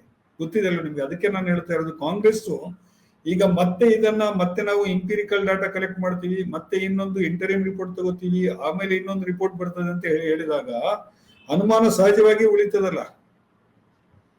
ಸರ್, ನಮಗೆ ಇರ್ತಕ್ಕಂಥ ಒಂದೇ ಅವಕಾಶ, ನಾವು ಚಳುವಳಿಗಳು ನಡೀತಾ ಇದ್ದೇವೆ, ಬೀದಿಯಲ್ಲಿ ಮಾದಿಗ ಸಮುದಾಯ ಇದೆ, ಆಡಳಿತಾರೂಢ ಪಕ್ಷಗಳನ್ನ ನಾವು ಕೇಳಬೇಕಾಗಿದೆ. ಈಗ ಸರ್ಕಾರ ಕಮಿಟ್ಮೆಂಟ್ ಆಗಿದೆ, ಜಾರಿಗೊಳಿಸ್ತೀವಿ ಅಂತೇಳಿ. ಸರ್ಕಾರ ನಾನು ಆಗ್ಲೇ ಹೇಳ್ದಂಗೆ ಒಂದು ಸ್ಪಷ್ಟವಾದಂತ ಗಡುವನ್ನ ಕೊಡಬೇಕು. ಹನುಮಂತಯ್ಯ ಸರ್ ಹೇಳ್ದಂಗೆ ಯಾವ ಸ್ವರೂಪದ ಸರ್ವೆ, ಅವರು ಪಕ್ಷದ ಸರ್ಕಾರದ ಭಾಗವೂ ಆಗಿದ್ದಾರೆ, ಪಕ್ಷದ ಭಾಗವೂ ಆಗಿದ್ದಾರೆ. ಯಾವ ಸ್ವರೂಪದ ಸರ್ವೆ ಮಾಡ್ತಿರೋ ನೀವು, ಎಂಪರಿಕಲ್ ಡಾಟಾ ಕಲೆಕ್ಟ್ ಮಾಡೋದಕ್ಕೆ ಮಾಡಿ ನೀವು. ಆದ್ರೆ ಒಂದು ಟೈಮ್ ಬೌಂಡ್ ಇಲ್ದಲೇ ಇದ್ರೆ, ಇದನ್ನ ಹೀಗೆ ಮುಂದುವರ್ಸ್ಕೊಂಡು ಹೋಗ್ತಾ ಇದ್ರೆ ಇದು ನೀವು ಈ ಮಾದಿಗ ಸಮುದಾಯದ ವಿಶ್ವಾಸವನ್ನ ಕಾಂಗ್ರೆಸ್ ಕಳ್ಕೊಳ್ಳುತ್ತೆ. ಇನ್ನೊಂದು ಭಾಗದಲ್ಲಿ ನಡೀತಕ್ಕಂಥ ಬಿಜೆಪಿ ಪ್ರೇರಿತ ರಾಜಕಾರಣ ಇದೆಯಲ್ಲ, ಅದರಡೆಗೆ ಸಹಜವಾಗಿ ದಲಿತ ಸಮುದಾಯ ಹೋಗ್ತಕ್ಕಂಥ ಸಂದರ್ಭಗಳು ಹೆಚ್ಚಾಗಿದೆ. ಕಾಂಗ್ರೆಸ್ ಸರ್ಕಾರ ಕೊಟ್ಟಂತ ಮಾತಿಗೆ ತಕ್ಕಂಗೆ ಒಂದು ಎಲ್ಲೂ ಕೂಡ ಆಗ್ಲಿ, ಈಗ ಇನ್ನು ಟೈಮ್ ಬೇಕಾಗುತ್ತೆ ಅನ್ನೋ ಪ್ರಶ್ನೆ ಬಂದೀಗ ಇಂಟರ್ಮ್ ರಿಪೋರ್ಟ್ ತಗೊಂಡ್ಮೇಲೆ ಇನ್ನೂ ಸ್ವಲ್ಪ ಟೈಮ್ ಬೇಕಾಗುತ್ತೆ ಅನ್ನೋದಾದ್ರೆ ಸರ್ಕಾರ ಸ್ಪಷ್ಟವಾಗಿ ಅಧಿಕೃತ ಹೇಳಿಕೆಯನ್ನ ಬಿಡುಗಡೆ ಮಾಡ್ಬೇಕು. ಈ ಚಳುವಳಿಗಾರರಿಗೆ ವಿಶ್ವಾಸವನ್ನ ಮೂಡಿಸೋದಾದ್ರೆ ಸರ್ಕಾರ ನಡೆಸ್ತಕ್ಕಂಥವ್ರು ಅಧಿಕೃತವಾದಂತ ಒಂದು ಭರವಸೆಯನ್ನ ಕೊಡದಲೇ ಇದ್ರೆ ಈ ಚಳುವಳಿ ನಿಲ್ಲೋದಿಲ್ಲ, ಇದು ಮುಂದುವರಿತಾನೆ ಇರುತ್ತೆ. ಅದರಿಂದ ಯಾರು ಇರ್ತಾರೆ ಅನ್ನೋದು ಬಹಳ ಮುಖ್ಯ ಆಗೋದಿಲ್ಲ. ನೀವ್ ಹೇಳ್ದಂಗೆ ಯಾರೋ ಈಗ ಹಸಿವಾದ ಟೈಮಲ್ಲಿ ನಮ್ಗೆ ಅನ್ನ ಕೊಡ್ಬೇಕೇ ಹೊರತು ಹೊಟ್ಟೆ ತುಂಬಿದ್ಮೇಲೆ ಅನ್ನ ಕೊಟ್ರೆ ಯಾರು ನೆನೆಸ್ತಾರೆ? ಈ ತರದೊಂದು ತಾತ್ವಿಕ ಪ್ರಶ್ನೆನೂ ಕೂಡ ನಮ್ಮ ಮುಂದೆ ಇದೆ ಅಲ್ವಾ? ಸರ್, 2018ರಲ್ಲಿ ಏನು ಮಾದಿಗ ಸಮುದಾಯ ಒಂದು ನಿರ್ಧಾರವನ್ನ ತೆಗೆದುಕೊಳ್ತು, ಅದು ಚುನಾವಣೆಯಲ್ಲಿ ಪ್ರತಿಫಲಿತ ಆಯಿತು ಅಲ್ವಾ ಬಿಜೆಪಿ ಸರ್ಕಾರಕ್ಕೆ. 2018ರಲ್ಲಿ ಮಾದಿಗ ಸಮುದಾಯ ಒಂದು ನಿರ್ಧಾರವನ್ನು ಏನ್ ತೆಗೆದುಕೊಳ್ತು ಅಂತ ಹೇಳಿದ್ರೆ, ನಾವು ಬಿಜೆಪಿಯ ಪರವಾಗಿ ಹೆಚ್ಚಿನ ಪ್ರಮಾಣದಲ್ಲಿ ಮತವನ್ನು ಹಾಕ್ತೇವೆ ಅನ್ನುವಂಥದ್ದು. ಅದರ ಪ್ರತಿಫಲನೇ ಆ ಸಲದ ರಿಸಲ್ಟ್. ಮೀಸಲು ಕ್ಷೇತ್ರಗಳಲ್ಲಿ, ಒಟ್ಟು ಮೀಸಲು ಕ್ಷೇತ್ರಗಳಲ್ಲಿ ಅತ್ಯಂತ ದೊಡ್ಡ ಭಾಗವನ್ನು ಬಿಜೆಪಿ ಪಡ್ಕೊಳ್ಳಿಕ್ಕೆ ಸಾಧ್ಯ ಆಯ್ತು. ಅಲ್ಲಿ ಒಂದು ಪ್ರಶ್ನೆ ನನಗೆ ಉದ್ಭವಿಸ್ತು ನನಗೆ ಅವಾಗ. ಏನು ಅಂತ ಹೇಳಿದ್ರೆ, ಅಧಿಕಾರ ಮುಖ್ಯನಾ ಅಲ್ಲ, ನೀವು ಏನು ಈಗ ಹೇಳೋದಾದ್ರೆ ಕಾಂಗ್ರೆಸ್ನವರು ಏನು ಒಂದು ಸೈದ್ಧಾಂತಿಕವಾದಂತಹ ನಿಲುವು ಮುಖ್ಯನ ಅನ್ನುವಂಥದ್ದು. ಮಾದಿಗ ಸಮುದಾಯ ಅವಾಗ ಸ್ಪಷ್ಟವಾಗಿ ಹೇಳಿತು, ಇಲ್ಲ ನಮ್ಗೆ ಅಧಿಕಾರ ಮುಖ್ಯ, ನಮಗೆ ನಿಮ್ಮ ಸೈದ್ಧಾಂತಿಕ ನಿಲುವುಗಳೆಲ್ಲ ಮುಖ್ಯ ಅಲ್ಲ ನಿಮ್ದು. ಅದು ನೀವು ಬಿಜೆಪಿಯನ್ನ ಕೋಮುವಾದಿ ಪಕ್ಷ ಅಂತಾರಾದ್ರೂ ಹೇಳಿ, ಕಾಂಗ್ರೆಸ್ ಅನ್ನ ನೀವು ಸೆಕ್ಯುಲರ್ ಪಕ್ಷ ಅಂತಾದ್ರೂ ಹೇಳಿ, ಅದು ಇಮ್ಮೆಟೀರಿಯಲ್. ಅದು ನಮಗೆ ಅಧಿಕಾರ ಮುಖ್ಯ, ನಮ್ಮ ಪಾಲ್ ಸಿಗೋದು ಮುಖ್ಯ ನಮಗೆ ಅನ್ನುವಂಥದ್ದು. ನಾಳೆ ಈ ಪ್ರಶ್ನೆ, ನೀವು ಇವತ್ತು ಏನು ಇದನ್ನ ಇತ್ಯರ್ಥ ಮಾಡ್ತೀರಿ ಅಂತ ಹೇಳಿ ಇಟ್ಕೊಳ್ಳಿ, ನಾಳೆ ಕೂಡ ಈ ಪ್ರಶ್ನೆ ಉದ್ಭವಿಸ್ತದೆ ಅಲ್ವಾ? ಸಾಧ್ಯತೆ ಇದೆಯಾ? ನಾಳೆ ಕೂಡ ಈ ಪ್ರಶ್ನೆ ಉದ್ಭವಿಸಬಹುದು. ಆದ್ರೆ ಒಳ ಮೀಸಲಾತಿಯನ್ನ ಜಾರಿಗೊಳಿಸಿದ್ರೆ ದಲಿತ ಸಮುದಾಯದ ಮುಖ್ಯವಾದ ಒಂದು ಜಾತಿ ಮಾದಿಗ ಸಮುದಾಯದವರು ಬೇರೆ ಪಕ್ಷಕ್ಕೆ ಬೆಂಬಲ ಕೊಡುವ ಪ್ರಶ್ನೆ ಬರೋದಿಲ್ಲ. ಯಾಕೆಂದ್ರೆ ಅವರಿಗೆ ಎರಡೂ ಮುಖ್ಯವಾದ ಸಂಗತಿಗಳಾಗ್ತವೆ. ಒಂದು, ತಾವು ನಂಬಿದ ಹೋರಾಟವನ್ನ ಕಾಂಗ್ರೆಸ್ ಪಕ್ಷ ಪುರಸ್ಕರಿಸಿದೆ ಅನ್ನುವ ಭಾವನೆ ಬರ್ತದೆ. ಎರಡು, ತಮಗೆ ಸಾಮಾಜಿಕ ನ್ಯಾಯ ದೊರೆತ ಮೇಲೆ ಅವರು ಆ ಪಕ್ಷಕ್ಕೆ ಮೊದಲಿನಂತೆಯೇ ತಮ್ಮ ಬೆಂಬಲವನ್ನ ಮುಂದುವರಿಸ್ತಾರೆ. ಈ ತಿಳುವಳಿಕೆ ಕಾಂಗ್ರೆಸ್ ಪಕ್ಷಕ್ಕೆ ಇದೆ. ಬಹುಶಃ ಸಿದ್ದರಾಮಯ್ಯನವರಷ್ಟು ಕಾಂಗ್ರೆಸ್ ಪಕ್ಷದಲ್ಲಿ ಇರ್ತಕ್ಕಂಥ ಸಾಮಾಜಿಕ ನ್ಯಾಯದ ಪ್ರತಿಪಾದಕರು ಇನ್ನೊಬ್ರು ಇಲ್ಲ. ಅವರು ಇದನ್ನ ಜಾರಿಗೊಳಿಸ್ತೇನೆ ಅನ್ನುವ ಬದ್ಧತೆಯನ್ನ ಈಗಾಗಲೇ ಪ್ರದರ್ಶನ ಮಾಡಿದ್ದಾರೆ, ಮುಂದೆ ಕೂಡ ಪ್ರದರ್ಶನ. ನಾನು ಅದಕ್ಕೆ ತಾತ್ವಿಕವಾಗಿ ಬದ್ಧನಾಗಿದ್ದೇನೆ ಜಾರಿಗೊಳಿಸೋದಕ್ಕೂ. ಆದ್ರೆ ಅವ್ರಿಗಿರುವ ಸಂಕಟ ಏನು ಅಂದ್ರೆ, ಇದನ್ನ ವಿರೋಧ ಮಾಡುವವರ ಅಭಿಪ್ರಾಯವನ್ನು ಇದರ ಒಟ್ಟಿಗೆ ಕೊಂಡು ಹೋಗಬೇಕು ಅನ್ನುವ ಪ್ರಯತ್ನದಲ್ಲಿ ಇದ್ದಾರೆ ಹೊರತು ಅವರಿಗೆ ಬದ್ಧತೆಯ ದೃಷ್ಟಿಯಿಂದ ಮತ್ತು ಜಾರಿಗೊಳಿಸುವ ದೃಷ್ಟಿಯಿಂದ ಭಿನ್ನಾಭಿಪ್ರಾಯ ಇದೆ ಅಂತ ನನಗೆ ವೈಯಕ್ತಿಕವಾಗಿ ಅನಿಸಿಲ್ಲ. ಈಗ ಟೆಲೆಕ್ಸ್ ಅವರು, ರವಿ ಅವರು ಹೇಳಿದ ಒಂದು ಕಾಲಮಿತಿಯನ್ನ ಹೇಳ್ಬಹುದಾ ನಿಮ್ಮ ಮುಖ್ಯಮಂತ್ರಿಗಳು ಇದಕ್ಕೆ? ಇಲ್ಲ, ಖಂಡಿತ ಕಾಲಮಿತಿಯನ್ನ ಹೇಳಬೇಕು. ಈಗ ಇಂಟರಿಮ್ ರಿಪೋರ್ಟ್ ತಗೊಳ್ತೀನಿ ಅಂತ ಅಂದ್ರೆ ಅದನ್ನ ಜಾರಿಗೊಳಿಸೋದಕ್ಕೆ ಎಲ್ಲ ಪ್ರಯತ್ನಗಳನ್ನು ಮಾಡಬೇಕು. ಅದನ್ನ ಜಾರಿಗೊಳಿಸಿ ಆಮೇಲೆ ಕಾಲಮಿತಿಯಲ್ಲಿ ಪೂರ್ಣ ಪ್ರಮಾಣದ ಜನಗಣತಿಯನ್ನೂ ಮಾಡ್ತೀನಿ ಅನ್ನೋದನ್ನ ಹೇಳ್ಬೇಕು. ತಪ್ಪೇನಿಲ್ಲ ಅದರಲ್ಲಿ. ನಾವು ಎರಡಕ್ಕೂ ಬದ್ಧರಾಗಿದ್ದೇವೆ. ಜಾರಿಗೊಳಿಸೋದು ಇದು ಕೂಡಲೇ ಶಮನವಾಗಬಹುದಾದ ಸಮಸ್ಯೆ. ಈ ಸಮಸ್ಯೆಯನ್ನ ಶಮನಗೊಳಿಸೋದಕ್ಕೆ ಇರುವ ಏಕೈಕ ದಾರಿ. ಅದರ ನಂತರ ಯಾರಿಗೂ ಅನ್ಯಾಯ ಆಗಬಾರ್ದು. ನಾನು ಯಾವ ಸಮುದಾಯಕ್ಕೆ ಅನ್ಯಾಯವಾದ್ರೂ ಅದನ್ನು ಒಪ್ಪೋನಲ್ಲ. ಅನ್ಯಾಯ ಆಗದೇ ಇರೋ ರೀತಿಯಲ್ಲಿ ನೀವು ಗಣತಿಯನ್ನು ಮಾಡಿ ಅದನ್ನ ಪರಿಶೀಲನೆಗೊಳಪಡಿಸಿ ಇದನ್ನ ಸರಿಪಡಿಸಬೇಕು ಅಂತ ಇದೇ ನ್ಯಾಯಮೂರ್ತಿಗಳ ಅಧ್ಯಕ್ಷತೆಯಲ್ಲಿ ಮುಂದುವರಿಸಿ ಜಾರಿಗೊಳಿಸಿ, ಆಗ್ಲೂ ನಾವು ಅದಕ್ಕೆ ಬದ್ಧವಾಗಿರ್ತೇವೆ.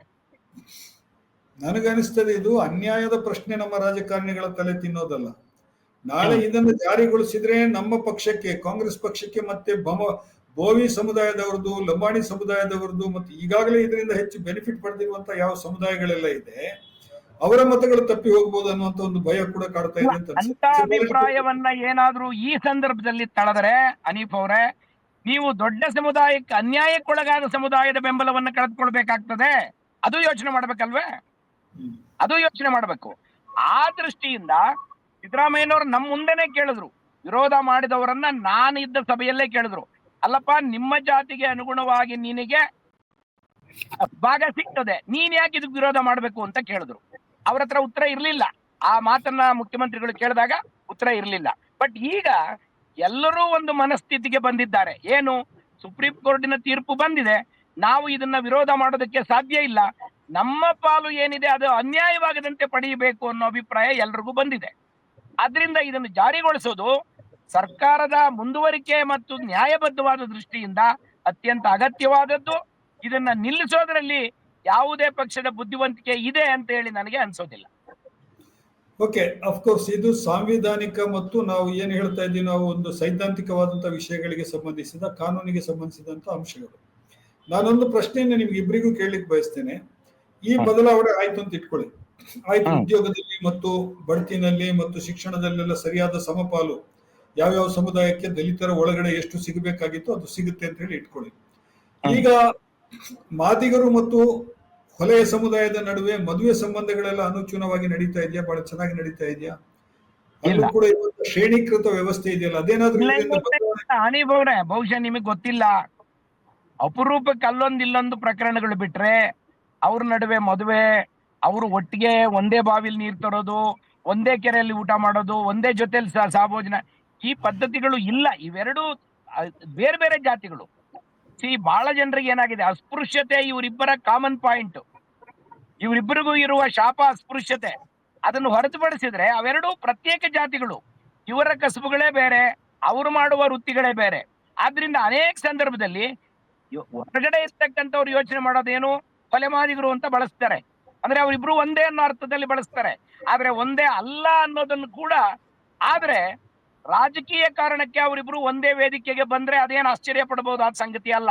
ಯಾಕೆಂದ್ರೆ ಸಾಮಾಜಿಕವಾಗಿ ಶೋಷಿತರಾಗಿ ಸಮಾಜದ ಮೇಲ್ವರ್ಗಗಳು ಅವರ ಮೇಲೆ ಎರಗುವ ಪರಿಸ್ಥಿತಿ ಬಂದಾಗ ಅವರು ಶೋಷಿತರೆಲ್ಲ ಹೇಗೆ ಒಂದಾಗ್ತಾರೆ, ಹಾಗೆ ಅವರು ಕೂಡ ಒಂದಾಗಿ ಅನೇಕ ವರ್ಷಗಳಿಂದ ಇದ್ದಾರೆ. ಆದ್ರೆ ಅದರ ಅರ್ಥ ಇದು ಜಾರಿ ಆದ್ಮೇಲೆ ಇವರ ನಡುವಿನ ಒಗ್ಗಟ್ಟು ಹೆಚ್ಚಾಗ್ತದೆಯೇ ಹೊರತು ಬೇರೆ ಬೇರೆ ಆಗ್ತಾರೆ ಅಂತ ನನಗೆ ಅನ್ಸೋದಿಲ್ಲ.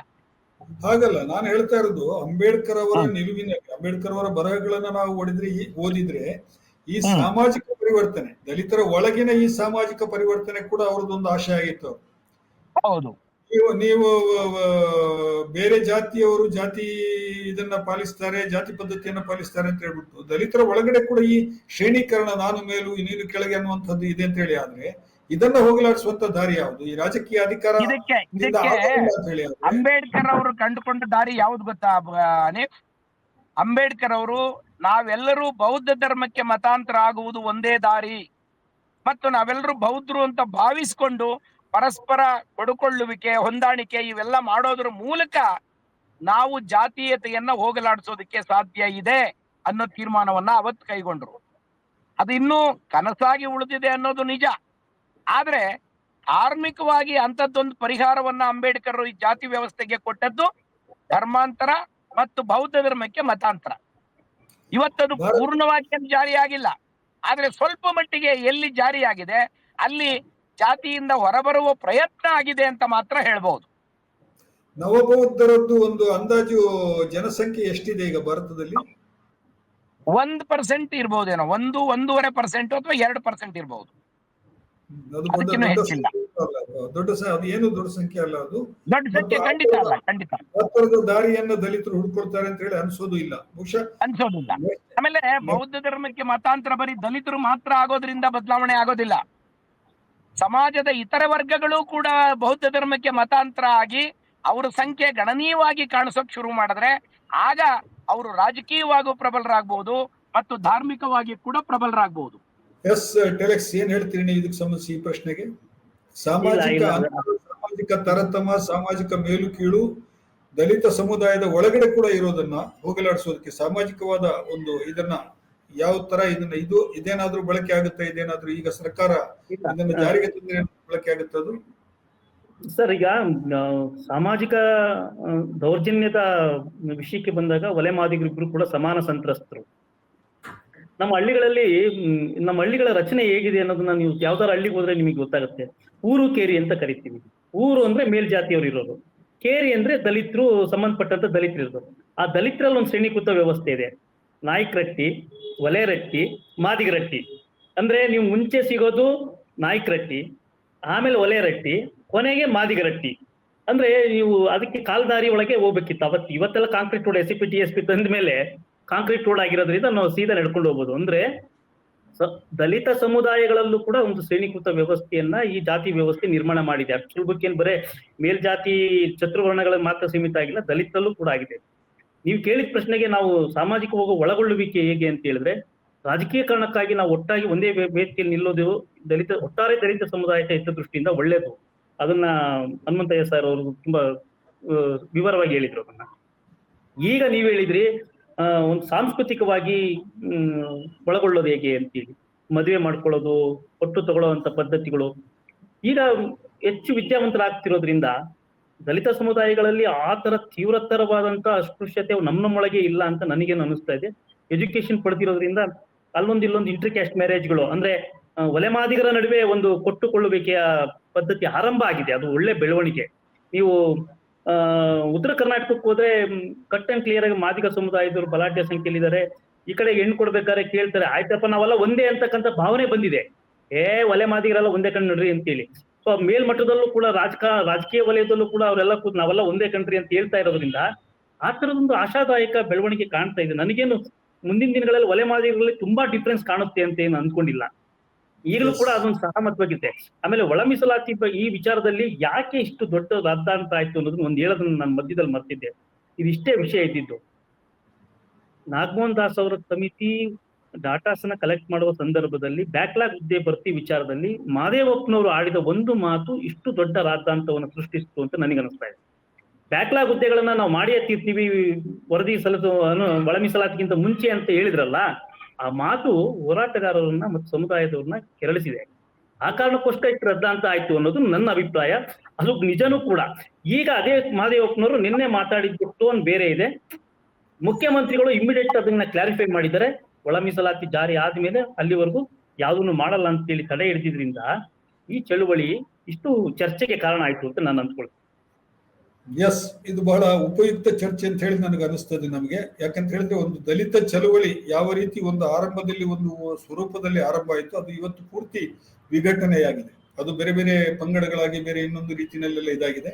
ಇದೇ ಸಂದರ್ಭದಲ್ಲಿ ರವಿಕುಮಾರ್ ಟೆಲೆಕ್ಸ್ ಹೇಳಿದಾಗೆ ಇದರ ರಾಜಕೀಯ ಉಪಯೋಗವನ್ನು ಪಡೆಯುವಂಥದ್ದು. ನೀವು ದುರುಪಯೋಗ ಅಂತ ಹೇಳ್ಬೋದು, ನಾನು ಉಪಯೋಗ ಅಂತ ಹೇಳ್ತೀನಿ. ಯಾಕಂದ್ರೆ ರಾಜಕೀಯ ಟರ್ಮಿನಾಲಜಿನಲ್ಲಿ ನೀವು ನಿಮ್ಗೊಂದು ಸಿದ್ಧಾಂತ ಇಟ್ಕೊಂಡು ನೀವು ಹೇಳ್ತೀರಿ, ನಾನು ಪತ್ರಕರ್ತನಾಗಿ ಹೇಳ್ತೀನಿ. ರಾಜಕೀಯ ಉಪಯೋಗ ಪಡೆಯೋದಕ್ಕೆ ಬಿಜೆಪಿ ಪಕ್ಷದವರು ಕೂಡ ಬಹಳಷ್ಟು ಪ್ರಯತ್ನಗಳನ್ನ ಮಾಡ್ತಾ ಇದ್ದಾರೆ. ಮತ್ತು ಆ ಪ್ರಯತ್ನಕ್ಕೆ ತಕ್ಕ ಮಟ್ಟಿಗೆ 2018ರಲ್ಲಿ ಯಶಸ್ಸು ಸಿಕ್ಕಿದ್ದು ಕೂಡ ಕಾಂಗ್ರೆಸ್ಸಿನ ಸ್ವಯಂಕೃತಾಪರಾಧದಿಂದ ಎನ್ನುವುದನ್ನು ನಾವು ಮರಿಬಾರದು. ಇದನ್ನ ಯಾಕೆ ನಾನು ನೆನಪಿಸ್ತಾ ಇದ್ದೀನಿ ಅಂತ ಹೇಳಿದ್ರೆ, ಮತ್ತೆ ಅದೇ ಒಂದು ಸಂದಿಗ್ಧ ದಾರಿನಲ್ಲಿ ಈಗ ಸರ್ಕಾರ ನಿಂತಿದೆ. ಈಗ ಮತ್ತೆ ಸರ್ಕಾರ ಹಿಂಜರಿದರೆ ಮತ್ತೆ ಅದರ ಲಾಭವನ್ನು ಬಿಜೆಪಿ ಪಡ್ಕೊಳ್ತದೆ ಮತ್ತು ಸ್ವಯಂ ಕೃತಾಪರಾಧವನ್ನು ನಾವು ಕಾಂಗ್ರೆಸ್ನವರು ರಿಪೀಟ್ ಮಾಡಿದಾಗ ಆಗುತ್ತೆ ಅಂತ ಹೇಳಿ ಅನಿಸ್ತದೆ ನನಗೆ. ಎನಿಹೌ, ಇದು ಇವತ್ತಿನ ನಮ್ಮ ಸಮಕಾಲೀನ ಸಂದರ್ಭದ ಒಳ ಮೀಸಲಾತಿಯ ಬಿಕ್ಕಟ್ಟಿನ ಕುರಿತ ಚರ್ಚೆ. ಈ ಚರ್ಚೆಯಲ್ಲಿ ಭಾಗವಹಿಸಿದಂತಹ ಹನುಮಂತಯ್ಯ ಅವರಿಗೆ ಮತ್ತು ರವಿಕುಮಾರ್ ಟೆಲೆಕ್ಸ್ ಅವರಿಬ್ಬರಿಗೂ ಕೂಡ ನಾನು ತ್ರಿವರ್ಣ ನ್ಯೂಸ್ನ ಪರವಾಗಿ ವಂದನೆಗಳನ್ನ ಅರ್ಪಿಸ್ತೇನೆ. ನಮಸ್ಕಾರ.